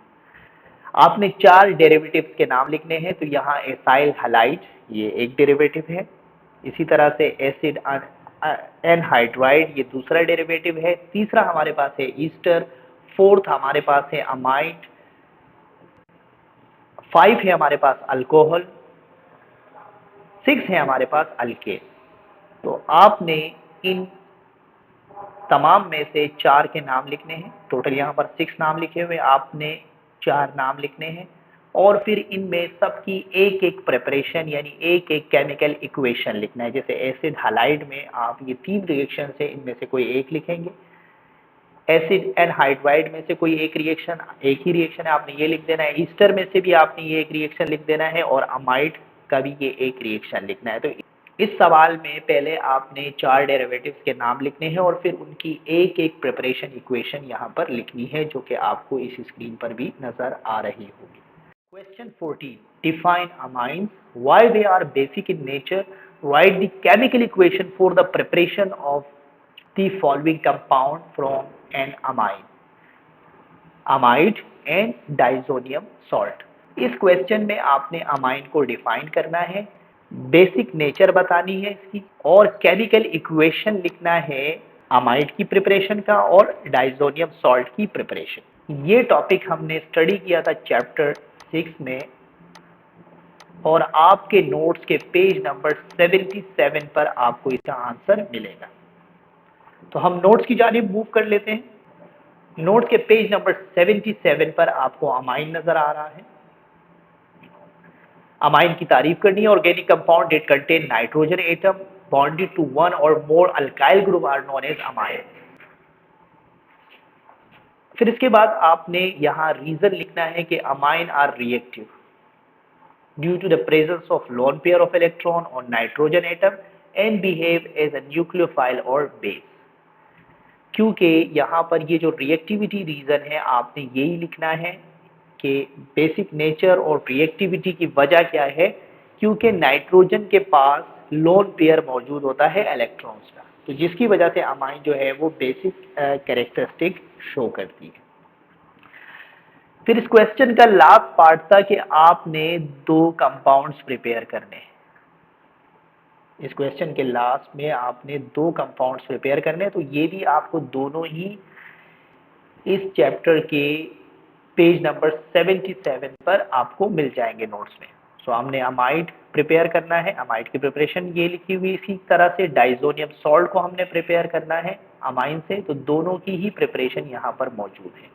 सो आपने ये 2 रिएक्शन लिख लेनी है और इसके साथ ही ये सवाल कंप्लीट हो जाए।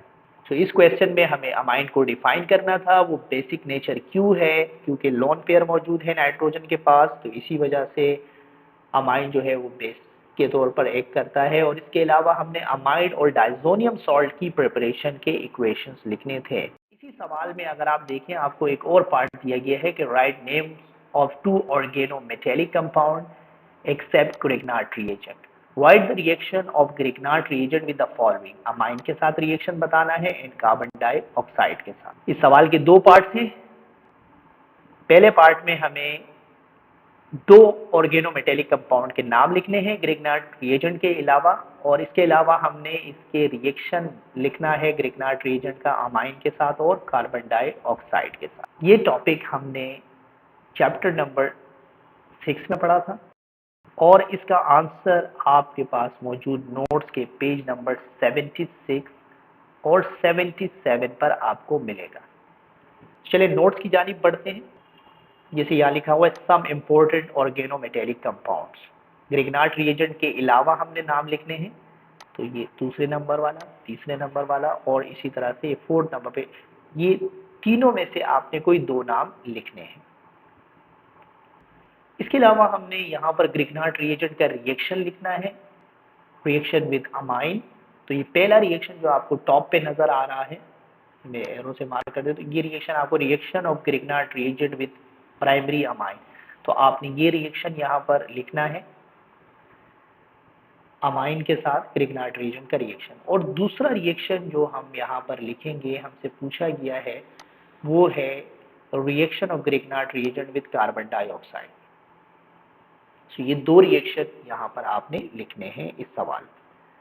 दोबारा से बता दूं, 2 ऑर्गेनोमेटेलिक कंपाउंड्स के नाम लिखने थे, लिस्ट पेज नंबर 76 पर मौजूद है वहां से, और पेज नंबर 77 पर हमारे पास अमाइन के साथ रिएक्शन और ग्रिग्नार्ड रिएजेंट का कार्बन डाइऑक्साइड के साथ रिएक्शन मौजूद है। तो ये दोनों रिएक्शंस आपने यहाँ पर करने हैं और इस तरह से आपका ये सवाल कंप्लीट हो जाएगा। Section C detail answer question पर मुश्तमिल होगा और ये सेक्शन 32 मार्क्स का है। आंसर एनी 2 क्वेश्चन, कोई से 2 सवालात के जवाब लिखने हैं हमने। 1 question from inorganic journal chemistry, एक क्वेश्चन हमने इनऑर्गेनिक जर्नल केमिस्ट्री से करना है और एक क्वेश्चन हमने ऑर्गेनिक केमिस्ट्री के सेक्शन में से करना है।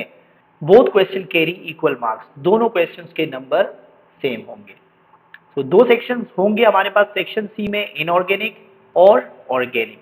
जैसे कि सेक्शन बी में था कि हमारे पास 2 सेक्शंस थे, सेक्शन सी में भी हमारे पास 2 सेक्शन हैं और दोनों सेक्शन में से ही हमने एक एक सवाल करना है।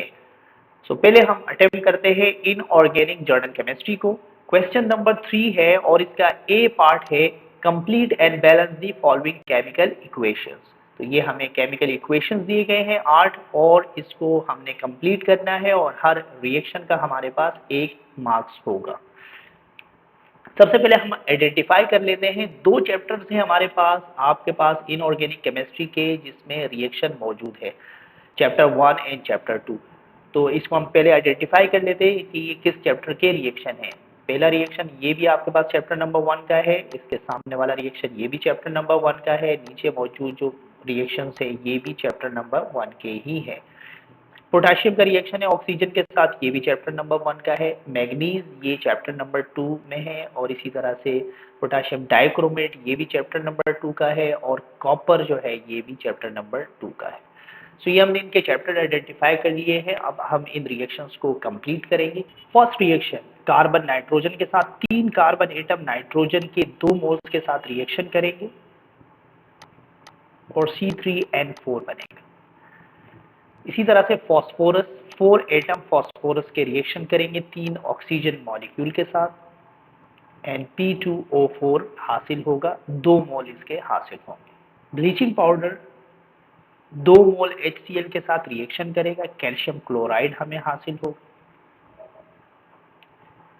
2 मोल वाटर के हासिल होंगे और साथ में क्लोरीन गैस हासिल होगी।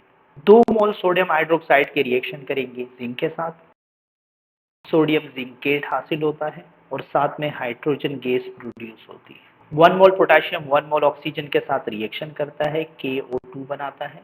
3 मोल मैग्नीज रिएक्शन करता है 2 मोल ऑक्सीजन के साथ और Mn3O4 हासिल होता है। पोटेशियम डाइक्रोमेट का रिएक्शन हमें दिया गया है, ये आयनिक रिएक्शन है तो इसको आप कंप्लीट भी आयनिक फॉर्म में करेंगे, 2 क्रोमियम आयन हमें हासिल होंगे, साथ में 6 कार्बन डाइऑक्साइड मॉलिक्यूल हासिल होते हैं और 7 वाटर मॉलिक्यूल यहाँ प्रोड्यूस होंगे।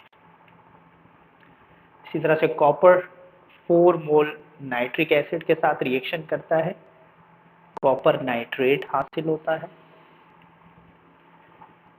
2 मोल नाइट्रिक ऑक्साइड के हासिल होते हैं और साथ में वाटर। क्वेश्चन नंबर 3 का ए पार्ट के साथ और भी दिया गया है, discuss the group trend of atomic radii, ionization energy, electrical conductivity, melting and boiling point of alkali metal. Alkali metal हम फर्स्ट ए ग्रुप को कहते हैं, तो फर्स्ट ए ग्रुप के ये 4 ट्रेंड्स हमने डिस्कस करने हैं। ये टॉपिक हमने पढ़ा था चैप्टर नंबर 1 में और चैप्टर नंबर 1 आपके नोट्स के पेज 1 से ही ये टॉपिक आपको मिल जाएंगे। तो हम नोट्स की तरफ चलते हैं और आपको बताते हैं कि आपने कितना आंसर इस क्वेश्चन में लिखना है। नोट्स के पेज नंबर 1 पर ही आपको एटॉमिक रेडियाई मिल जाएगा और आपने सिर्फ इसको डिस्कस करना है, अल्कली मेटल यानी फर्स्ट ए ग्रुप में इसका ट्रेंड आपने डिस्कस करना है। तो आप जितना मार्क किया गया है सिर्फ इतना ही डिस्कस करेंगे एटॉमिक रेडियाई को। इसी तरह से आप मूव कर जाएंगे नेक्स्ट प्रॉपर्टी की तरफ। नेक्स्ट प्रॉपर्टी आपसे पूछी गई है आयोनाइजेशन एनर्जी की, तो यहाँ से आप इसको डिफाइन कर लेंगे, पेज नंबर 3 पर ही आपको मिलेगी। और group trend in first A in second A group, ये दोनों का ट्रेंड क्योंकि सिमिलर है तो एक साथ ही लिखा हुआ है। अगर आपसे फर्स्ट ए का पूछा जाए उसमें भी आप ये लिखेंगे, अगर आपसे सेकंड ए का पूछा जाए उसमें भी आप यही लिखेंगे, आपसे एस ब्लॉक का पूछा जाए तो तब भी आप उसमें यही लिखेंगे। इस क्वेश्चन में हमसे electrical conductivity of alkali metal के बारे में भी बताना है, तो इसका भी ट्रेंड आपको ये स्टार्टिंग में ही नजर आ रहा है। फर्स्ट ए ग्रुप यानी अल्कली मेटल्स में इलेक्ट्रिकल कंडक्टिविटी का क्या ट्रेंड है, जस्ट जितना मार्क किया गया है उतना ही आपने लिखना है। इसी क्वेश्चन में हमसे मेल्टिंग एंड बॉइलिंग पॉइंट के बारे में भी पूछा गया है, तो आप यहाँ से मेल्टिंग एंड बॉइलिंग पॉइंट को डिफाइन करेंगे प्रॉपर्टी को, और फिर इसके बाद आपने फर्स्ट ए ग्रुप में इस मेल्टिंग और बॉइलिंग पॉइंट के ट्रेंड को बताना है। तो ये फर्स्ट ए ग्रुप के बारे में ये ट्रेंड लिखा हुआ है, आपने इतना ही लिखना है जितना मेंशन किया गया है। तो ये जितना मार्क किया गया आप ये कर लेते हैं तो इस क्वेश्चन का आंसर आपके पास कंप्लीट हो जाएगा। क्वेश्चन नंबर 3 का बी पार्ट है, draw a flow sheet diagram of contact process and describe various step involve in the manufacturing of sulphuric acid. Also write 2 chemical reaction in which sulphuric acid behave as a dehydrating agent. इस सवाल में आपको flow sheet diagram बनानी है contact process की, साथ में आपने डिस्क्राइब करना है इसके मुख्तलिफ स्टेप को, H2SO4 की मैन्युफैक्चरिंग के जो मुख्तलिफ मराहिल है आपने उसको बताना है। इसके अलावा 2 केमिकल रिएक्शन लिखने हैं जिसमें H2SO4 डिहाइड्रेटिंग एजेंट के तौर पर काम कर रहा है। तो ये मुकम्मल क्वेश्चन है। ये टॉपिक भी हमने चैप्टर नंबर 1 में डिस्कस किया है और नोट्स में इसका आंसर पेज नंबर 15 पर आपको मिलेगा। सो हम नोट्स की जानिब मूव कर लेते हैं और मार्क करके आपको बताते हैं कि आपने कितना लिखना है। नोट्स के पेज नंबर 15 पर आपको कॉन्टैक्ट प्रोसेस नजर आएगा, आपने यहाँ से कॉन्टैक्ट प्रोसेस करना है। मुख्तलिफ स्टेप्स यहाँ पर दिए गए हैं। फॉर्मेशन ऑफ SO2 आपने इसी स्टेप को एक्सप्लेन करना है। फिर प्यूरिफिकेशन ऑफ SO2 में आपने जस्ट जो स्टेप्स के नाम है ये मेंशन करने, यानी डस्ट कैचर लिखना है, वॉशिंग टावर का सिर्फ नाम लिखना है, ड्राइंग टावर, आर्सेनिक प्यूरिफायर, तो आपने सिर्फ इसके नाम लिखने हैं। इसी के साथ टेस्टिंग बॉक्स भी हम यूज करते हैं, तो ये सिर्फ आपने नाम मेंशन करने हैं। आगे जो नेक्स्ट आपके पास प्रोसेस है oxidation of SO2 to SO3, तो ये आपने यहाँ इस स्टेप को मुकम्मल लिखना है। फिर इसके बाद condition favourable to get the maximum yield of SO3, तो इसमें आपने सिर्फ जस्ट इन हेडिंग्स के नाम मेंशन करने हैं कि ये वो कंडीशन है जिसकी मदद से आप ज़्यादा से ज़्यादा SO3 की मिकदार हासिल कर सकते हैं। तो यहाँ इस स्टेप में आप देख रहे हैं कि जितनी चीज़ों को मार्क किया गया है सिर्फ उतना ही आपने इस स्टेप में मेंशन करना है, कंडीशन को मजीद डिस्क्राइब करने की ज़रूरत नहीं। ये फ्लो डायग्राम आपसे स्टार्टिंग में पूछी गई थी, तो आपने ये फ्लो डायग्राम बनानी है। ये मुकम्मल तौर पर ये जो डायग्राम नज़र आ रही है आपने इस तरह से बनाना है। फिर इसके बाद एब्जॉर्प्शन का स्टेप आप लिखेंगे और डेल्यूशन का स्टेप लिखेंगे। डायग्राम जो आपको यहाँ मेंशन है ये आपने पहले बनानी है। फिर उसके बाद step number 1 formation of SO2 पूरा लिखना है। फॉर्मेशन ऑफ SO3 में हमने जितना मार्क किया उतना लिखना है। स्टेप नंबर 3 और 4 आपने कंप्लीट लिखना है। इस सवाल के नेक्स्ट में आपसे पूछा गया है कि sulphuric acid as a dehydrating agent के तौर पर काम करना है, आपने किसी दो रिएक्शन की मदद से एक्सप्लेन करना है। तो नोट्स में भी हमने यहाँ दो रिएक्शन मेंशन किए हुए हैं, आपने जस्ट ये दो रिएक्शन लिखने हैं। यहाँ पर डिस्क्राइब करने की जरूरत नहीं है क्योंकि क्वेश्चंस में आपसे कहा गया है कि just right the two chemical equation. Question number 4 का ए पार्ट है what is troposphere, describe the chemistry involved due to the presence of oxide of nitrogen and carbon in troposphere। तो इस क्वेश्चन में आपने ट्रोपोस्फेयर को डिफाइन करना है और केमिस्ट्री डिस्क्राइब करनी है ऑक्साइड ऑफ नाइट्रोजन और कार्बन के ऑक्साइड्स की ट्रोपोस्फेयर में। ये टॉपिक हमने डिस्कस किया था चैप्टर नंबर 12 और आपके नोट्स के पेज नंबर 34 पर आपको इसका आंसर मिलेगा। So let's move to the notes, page number 34। ये इन्वायरमेंटल केमिस्ट्री का चैप्टर है, चैप्टर नंबर 12। इसी में आपको यहाँ ट्रोपोस्फेयर की तारीफ मिल जाएगी, डेफिनेशन, और फिर हमने नाइट्रोजन ऑक्साइड और कार्बन के ऑक्साइड्स की केमिस्ट्री बतानी है। तो ये कार्बन के ऑक्साइड की केमिस्ट्री मौजूद है। कार्बन के दो तरह के ऑक्साइड होते हैं, कार्बन मोनोऑक्साइड और फिर इसी तरह से कार्बन डाइऑक्साइड। आपने इसकी केमिस्ट्री बतानी है, तो ये जितना डिटेल यहाँ पर मेंशन है ये तमाम डिटेल आप यहाँ पर मेंशन करें। दूसरा हमारे पास है chemistry of oxide of nitrogen, तो आपने इसको भी एक्सप्लेन करना है। ये दोनों केमिस्ट्रीज आपने बतानी है। जितना मार्क किया गया है स्टूडेंट्स आपने उतना ही आंसर लिखना है। Question 4 B part, define D block elements. Why are D block elements called transition elements? Explain trend of following properties of 3D series of transition element any three: catalytic activity, alloy formation, variable oxidation state and magnetic behavior। Question number 4 के B part में हमें D block elements को define करना है। D block elements को transition elements क्यों कहते हैं ये बताना है, और ये जो गिवन ट्रेंड्स हैं इसको हमने एक्सप्लेन करना है, यानी कैटालिटिक एक्टिविटी डी ब्लॉक को एक्सप्लेन करना है, अलॉय फॉर्मेशन को, वेरिएबल ऑक्सीडेशन स्टेट को और मैग्नेटिक बिहेवियर को। ये टॉपिक हमने स्टडी किया था चैप्टर नंबर 2 में और इसका आंसर आपको नोट्स के पेज नंबर 19 पर मिलेगा। So now move to the notes, page number 19, जहां हम इसके आंसर को मार्क करेंगे कि आपने कितना मेंशन कर। So page number 19 chapter 2 D block elements, तो आप स्टार्टिंग में ही इसकी डेफिनेशन लिखी हुई है, बिल्कुल स्टार्टिंग लाइन, और सेकंड लाइन में ही एग्जैक्ट रीजन पहले से ही नोट्स में मेंशन किया हुआ है कि why D block element are known as a transition element, तो इसमें आपने ये आंसर लिख लेना है। तो इस क्वेश्चन का फर्स्ट पार्ट था कि डी ब्लॉक एलिमेंट को डिफाइन करें और इसे हम ट्रांजिशन डी ब्लॉक को क्यों कहते हैं, तो इसका रीजन भी यहाँ हमने मार्क कर दिया। इस क्वेश्चन के नेक्स्ट पार्ट में हमें मुख्तलिफ प्रॉपर्टीज डी ब्लॉक एलिमेंट्स की डिस्क्राइब करनी है। उसमें सबसे पहले है वेरिएबल ऑक्सीडेशन स्टेट। ये आपको पेज नंबर 20 पे मिलेगा। इसमें आपने ये लिखना है डिस्क्रिप्शन, और साथ में ये टेबल भी आप ड्रॉ करेंगे।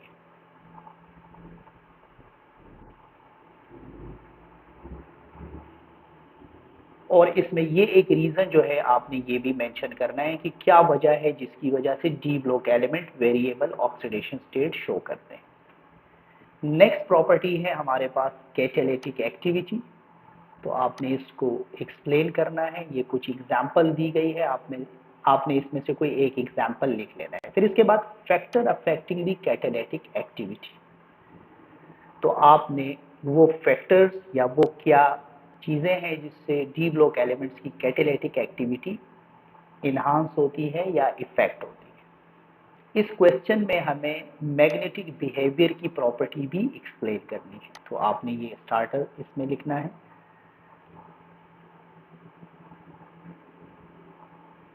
और इसमें आपने ये जो रीजन के फॉर्म में हमने लिखा है, तो आपने इसको डिस्क्राइब करना है कि क्यों डी ब्लॉक एलिमेंट जो है वो पैरामैग्नेटिक या मैग्नेटिक बिहेवियर शो करते हैं। फिर इसके साथ ही आपने एक मर्तबा 3D सीरीज की इलेक्ट्रॉनिक कॉन्फ़िगरेशन याद करनी है। यही इलेक्ट्रॉनिक कॉन्फ़िगरेशन हमने वेरिएबल ऑक्सीडेशन स्टेट में भी यूज की, और इसी को आपने इस प्रॉपर्टी में भी यूज कर लेना है। इस क्वेश्चन में जो लास्ट प्रॉपर्टी दी गई है वो है अलॉय फॉर्मेशन। तो आपने अलॉय फॉर्मेशन यहां से लिख लेना है।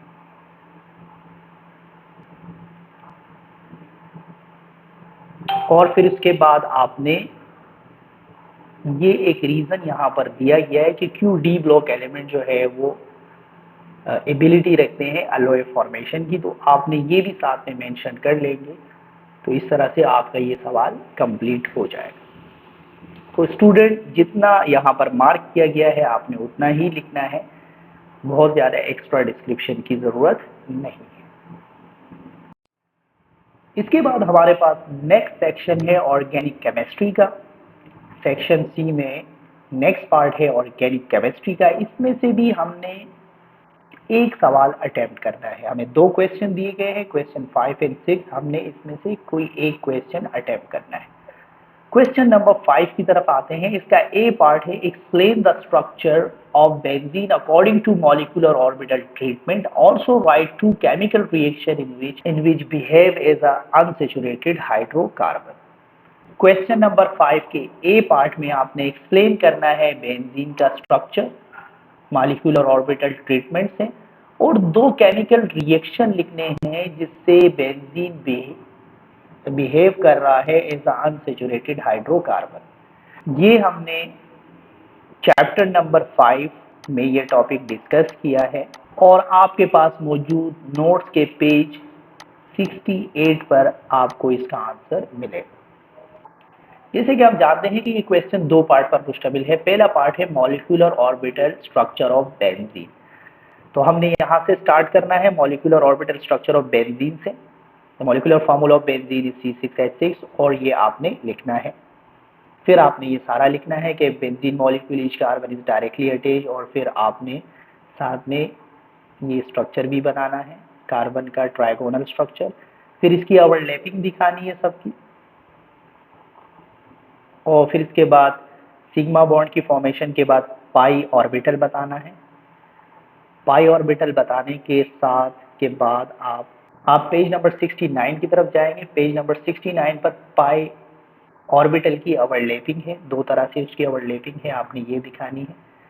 और फाइनली हमारे पास ये रेजोनेंस स्ट्रक्चर हासिल हो रहा है, तो आपने ये रेजोनेंस स्ट्रक्चर भी फाइनली बनाना है। तो यहाँ इस स्ट्रक्चर तक, ये जो रिंग स्ट्रक्चर हमारे पास बना है फाइनल स्ट्रक्चर, यहाँ तक इस सवाल का आपने आंसर लिखना है।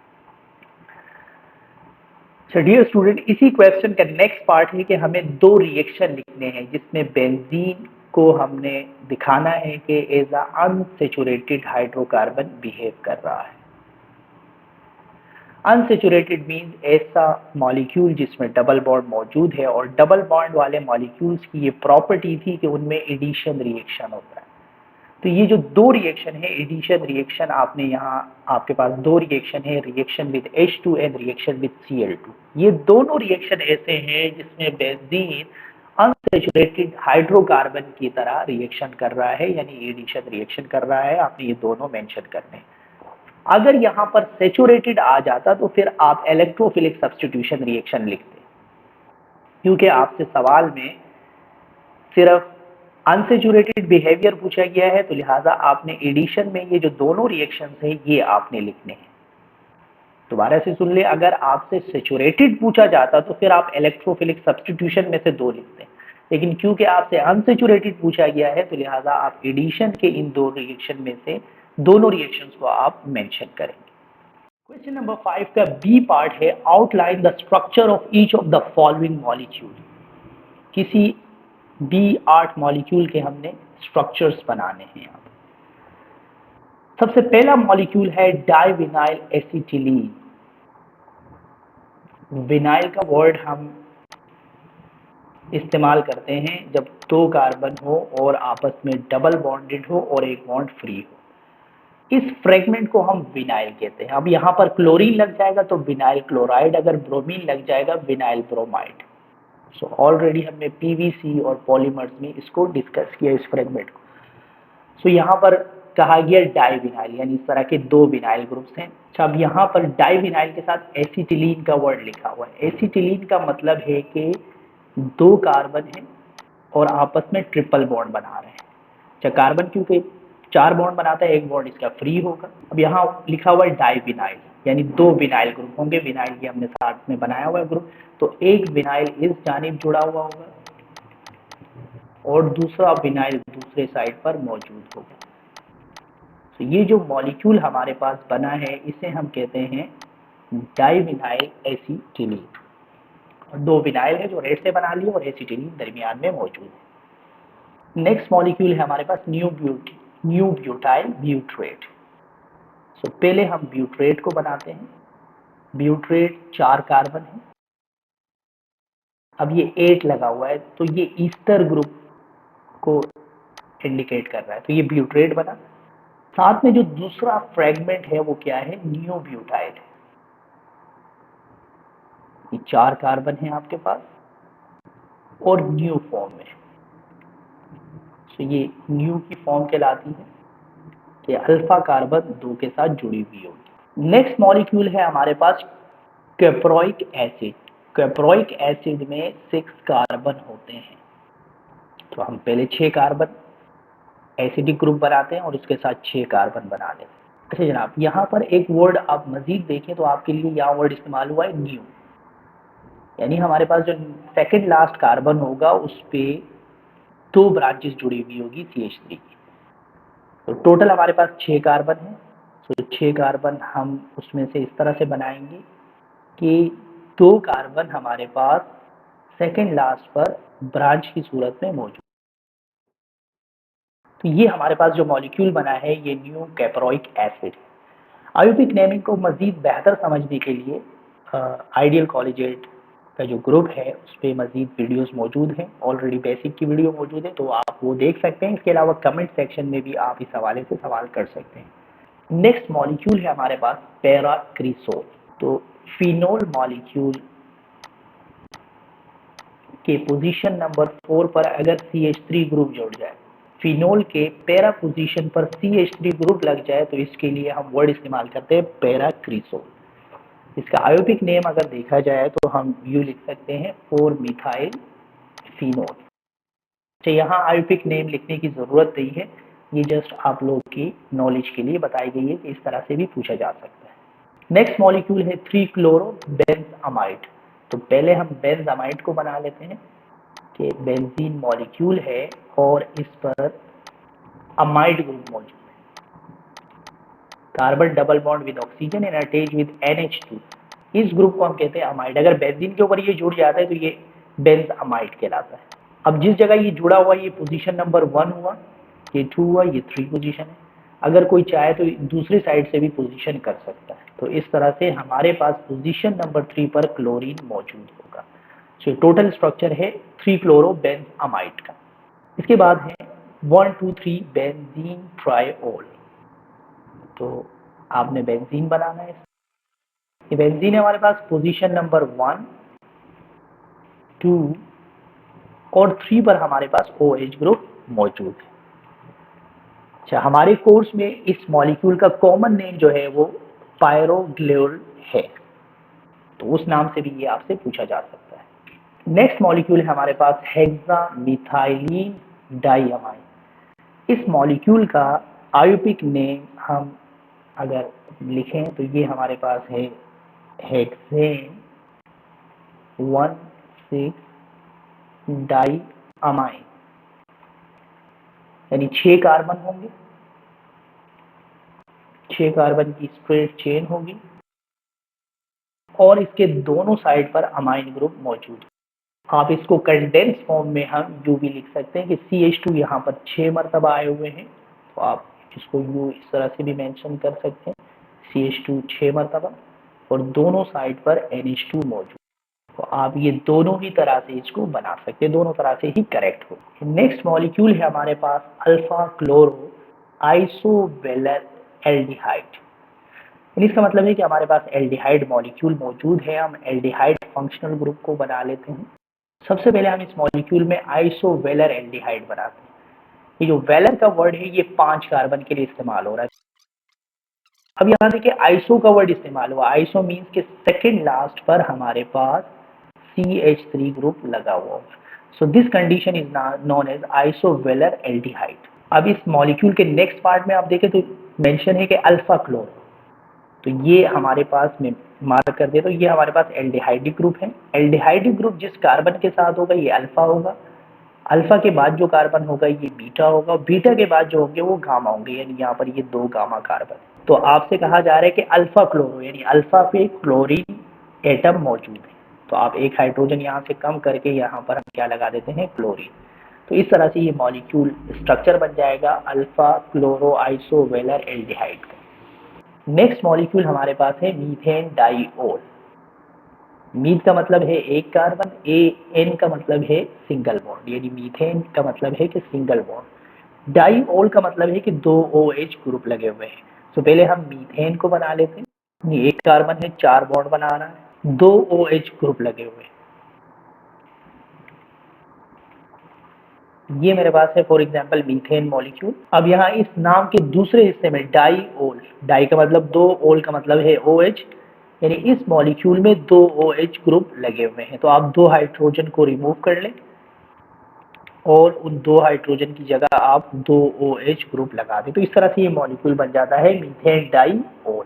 Question 6 A part, what are nucleophilic substitution reaction, compare in detail SN1 and SN2 reaction with mechanism. तो इस क्वेश्चन में आपने न्यूक्लियोफिलिक सब्स्टिट्यूशन रिएक्शन के बारे में बताना है और SN1 SN2 रिएक्शन को कंपेयर करना है, डिटेल में बताना है और साथ में मैकेनिज्म भी लिखना है। ये टॉपिक हमने चैप्टर नंबर 6 में डिस्कस किया है और आपके पास मौजूद नोट्स के पेज नंबर 76 पर इसका आंसर मौजूद है। नोट्स की तरफ बढ़ते हैं।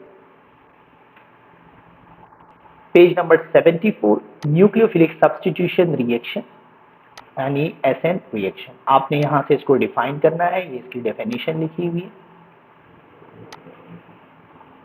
जितना मार्क किया गया है डियर स्टूडेंट इतना ही आपने करना है, आगे ये जर्नल रिएक्शंस आपने नहीं करने। सो न्यूक्लियोफिलिक सब्स्टिट्यूशन रिएक्शन की यहां से आप तारीफ करेंगे, फिर आप मूव करेंगे नेक्स्ट पेज की जाने, नेक्स्ट पेज यानी page number 75। So page number 75 पर आपको SN मैकेनिज्म के टाइप्स मिलेंगे, SN2 मैकेनिज्म और SN1 मैकेनिज्म। तो आपने पहले SN2 मैकेनिज्म के बारे में लिखना है और ये इसका रिप्रेजेंटेशन है ये भी बनानी है, साथ में कंडीशन और काइनेटिक्स क्या है वो सारा लिखना है। इसी तरह से हमने SN1 मैकेनिज्म को भी डिस्क्राइब किया हुआ है। SN1 मैकेनिज्म के 2 स्टेप्स हैं, दोनों स्टेप्स को आपने मुकम्मल तौर पर लिखना है और इसी पेज पर आपको सामने की तरफ कंडीशन और काइनेटिक्स भी मिल जाएगी। तो यहाँ तक आपने कंप्लीटली यहाँ तक आपने इसको करना है। तो पेज नंबर 75 में आपने एसएन मैकेनिज्म से स्टार्ट करके यहाँ जहाँ तक मार्क किया हुआ है यहाँ तक आपने कंप्लीटली लिखना है। क्वेश्चन नंबर 6 का बी पार्ट है, what are carbohydrate, classify on the basis of structure, explain the role of the following carbohydrate in health and disease, fructose and glucose. तो भाई इस क्वेश्चन में आपने कार्बोहाइड्रेट को डिफाइन करना है, स्ट्रक्चर की बुनियाद पर इसको क्लासिफाई करना है और कार्बोहाइड्रेट का रोल बताना है हेल्थ और डिजीज में। इस क्वेश्चन को हमने स्टडी किया था चैप्टर नंबर 10 बायोकेमिस्ट्री और इसका आंसर नोट्स के पेज नंबर 87 पर आपको मिलेगा। सो नोट्स के पेज नंबर 87 की तरफ बढ़ते हैं। पेज नंबर 87 पर आपको मिलेगा कार्बोहाइड्रेट, आपने इसकी तारीफ करनी है। Classification based on structure, 4 types हैं और चारों टाइप्स को यहाँ पर 1 बाय 1 स्ट्रक्चर की बुनियाद पर क्लासिफाई किया। फिर नेक्स्ट पार्ट में आपने बताना है role of common carbohydrate in health and disease. तो ग्लूकोज के बारे में आपसे सवाल में पूछा गया, आपने ग्लूकोज को एक्सप्लेन करना है। नेक्स्ट पार्ट में आपको फ्रक्टोज के बारे में पूछा गया है, तो फ्रक्टोज की का रोल भी यहाँ पर लिखा हुआ है, आपने इसको यहाँ से मेंशन करना। सो डियर स्टूडेंट, जितना यहाँ पर मार्क किया गया है आपने उतना ही लिखना है। क्वेश्चन 6 के बी पार्ट में हमें और में कोई से 8 रिएक्शन यहाँ से हमने कंप्लीट करने हैं और हर रिएक्शन 1 मार्क्स का होगा। Reaction number 1, reaction of ethyne with ozone.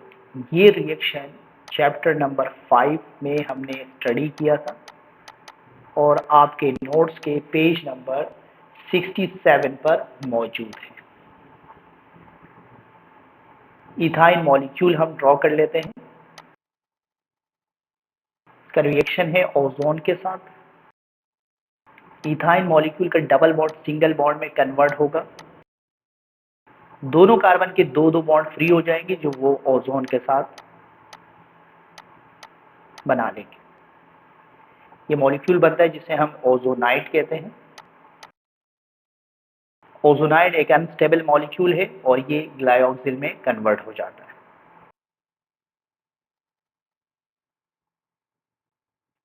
Next reaction है हमारे पास reaction of bromoethane with alcoholic solution of KOH। ये रिएक्शन भी हमने चैप्टर नंबर 5 में डिस्कस किया था और आपके नोट्स के पेज नंबर 65 पर मौजूद है।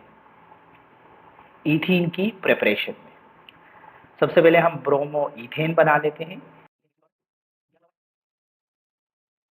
इसका रिएक्शन होता है KOH के साथ, पोटेशियम Br के साथ बॉन्ड बनाएगा and OH take hydrogen from the beta carbon. Reaction कुछ इस तरह से हुआ कि KBr के साथ जुड़ जाएगा and OH take hydrogen from the beta carbon. अब जो रिमेनिंग मॉलिक्यूल हमारे पास बचेगा उसमें 2 कार्बन होंगे और दोनों कार्बन के पास 2-2 हाइड्रोजन होंगे। दोनों कार्बन के एक एक बॉन्ड फ्री हो जाता है जो वो आपस में मल्टीपल बॉन्ड यानी डबल बॉन्ड बन जाता है। सो ये अल्कीन की प्रिपरेशन में हमने स्टडी किया था इस रिएक्शन को। नेक्स्ट रिएक्शन है हमारे पास reaction of ethanol with reducing agent like lithium aluminium hydride और ये रिएक्शन चैप्टर नंबर 8 में हमने स्टडी किया था और आपके नोट्स के पेज नंबर 84 पर मौजूद है। इथेनॉल यानी हमारे पास एल्डिहाइड मॉलिक्यूल है जिसमें 2 कार्बन है। So this is the ethanol molecule. Lithium aluminium hydride एक रिड्यूसिंग एजेंट है एंड दे प्रोड्यूस हाइड्रोजन। इस रिएक्शन के नतीजे में हाइड्रोजन इथेनॉल में ऐड हो जाएगा और इथेनॉल हासिल होगा। Reaction of propanol with mixture of zinc amalgam and concentrated HCl। ये रिएक्शन भी हमने चैप्टर नंबर 8 में स्टडी किया था और आपके नोट्स के पेज नंबर 84 पर मौजूद है। प्रोपेनॉल जैसे इथेनॉल था 2 कार्बन पर मुश्तमिल था, प्रोपेनॉल बी एल्डिहाइड है और ये 3 कार्बन पर मुश्तमिल है। अब यहाँ पर हम जिंक अमलगम का इस्तेमाल कर रहे हैं और कंसंट्रेटेड HCl, जिसके नतीजे में यहाँ नेसेंट हाइड्रोजन प्रोड्यूस होगा, जिसके नतीजे में एल्डिहाइड में से ऑक्सीजन रिमूव होगा, 2 हाइड्रोजन इस कार्बन के साथ अटैच हो जाएंगे और 2 हाइड्रोजन इस ऑक्सीजन के साथ। तो इस तरह से हमारे पास प्रोपेन हासिल होगा। नेक्स्ट रिएक्शन है हमारे पास oxidation of phenol with K2Cr2O7 in the presence of H2SO4। ये रिएक्शन हमने चैप्टर नंबर 7 में स्टडी किया था और आपके नोट्स के पेज नंबर 81 पर मौजूद है। फिनोल हम ड्रॉ कर लेते हैं। बेंजीन के ऊपर जब OH ग्रुप जुड़ता है तो इसे हम फिनोल कहते हैं। एंड K2Cr2O7 ये एक ऑक्सीडाइजिंग एजेंट है। H2SO4 के साथ ये ऑक्सीडाइजिंग एजेंट के तौर पर काम करता है। फिनोल मॉलिक्यूल बेंजोक्विनोन में तब्दील हो जाता है। नेक्स्ट रिएक्शन है हमारे पास ethanol react with thionyl chloride in presence of pyrimidine. ये रिएक्शन हमने चैप्टर नंबर 7 में स्टडी किया था और आपके नोट्स के पेज नंबर 80 पर मौजूद है। सबसे पहले हम इथेनॉल को ड्रॉ कर लेते हैं। इसका रिएक्शन होगा थायोनाइल क्लोराइड के साथ। इस रिएक्शन के नतीजे में हमें अल्काइल हैलाइड हासिल होता है। Reaction of bromoethane with potassium thiosulphate. ये रिएक्शन हमने स्टडी किया था चैप्टर नंबर 6 में और आपके नोट्स के पेज नंबर 71 पर इसका आंसर मौजूद है। सबसे पहले हम ड्रॉ करते हैं ब्रोमो इथेन को। इसका रिएक्शन हम करवाएंगे KSH के साथ। डबल सब्स्टिट्यूशन रिएक्शन है जिसके नतीजे में थायो अल्कोहल हासिल होगा। नेक्स्ट रिएक्शन है हमारे पास reaction of ethylene glycol with periodic acid IO4। ये रिएक्शन हमने स्टडी किया था चैप्टर नंबर 7 और आपके नोट्स के पेज नंबर 80 पर मौजूद है। सबसे पहले हम इथिलीन ग्लाइकोल को ड्रॉ कर लेते हैं। इथिलीन ग्लाइकोल, इसका रिएक्शन होगा पर आयोडिक एसिड के साथ, जिसके नतीजे में इथिलीन ग्लाइकोल कन्वर्ट हो जाता है फॉर्म एल्डिहाइड। फाइनल रिएक्शन है हमारे पास reaction of benzene with acetyl chloride in the presence of Lewis acid. ये रिएक्शन हम स्टडी किया था चैप्टर नंबर 5। ये आपके नोट्स के पेज नंबर 70 पर मौजूद है। सबसे पहले हम बेंजीन का स्ट्रक्चर ड्रॉ करते हैं। बेंजीन का रिएक्शन होगा एसाइल क्लोराइड के साथ, लेविस एसिड की मौजूदगी।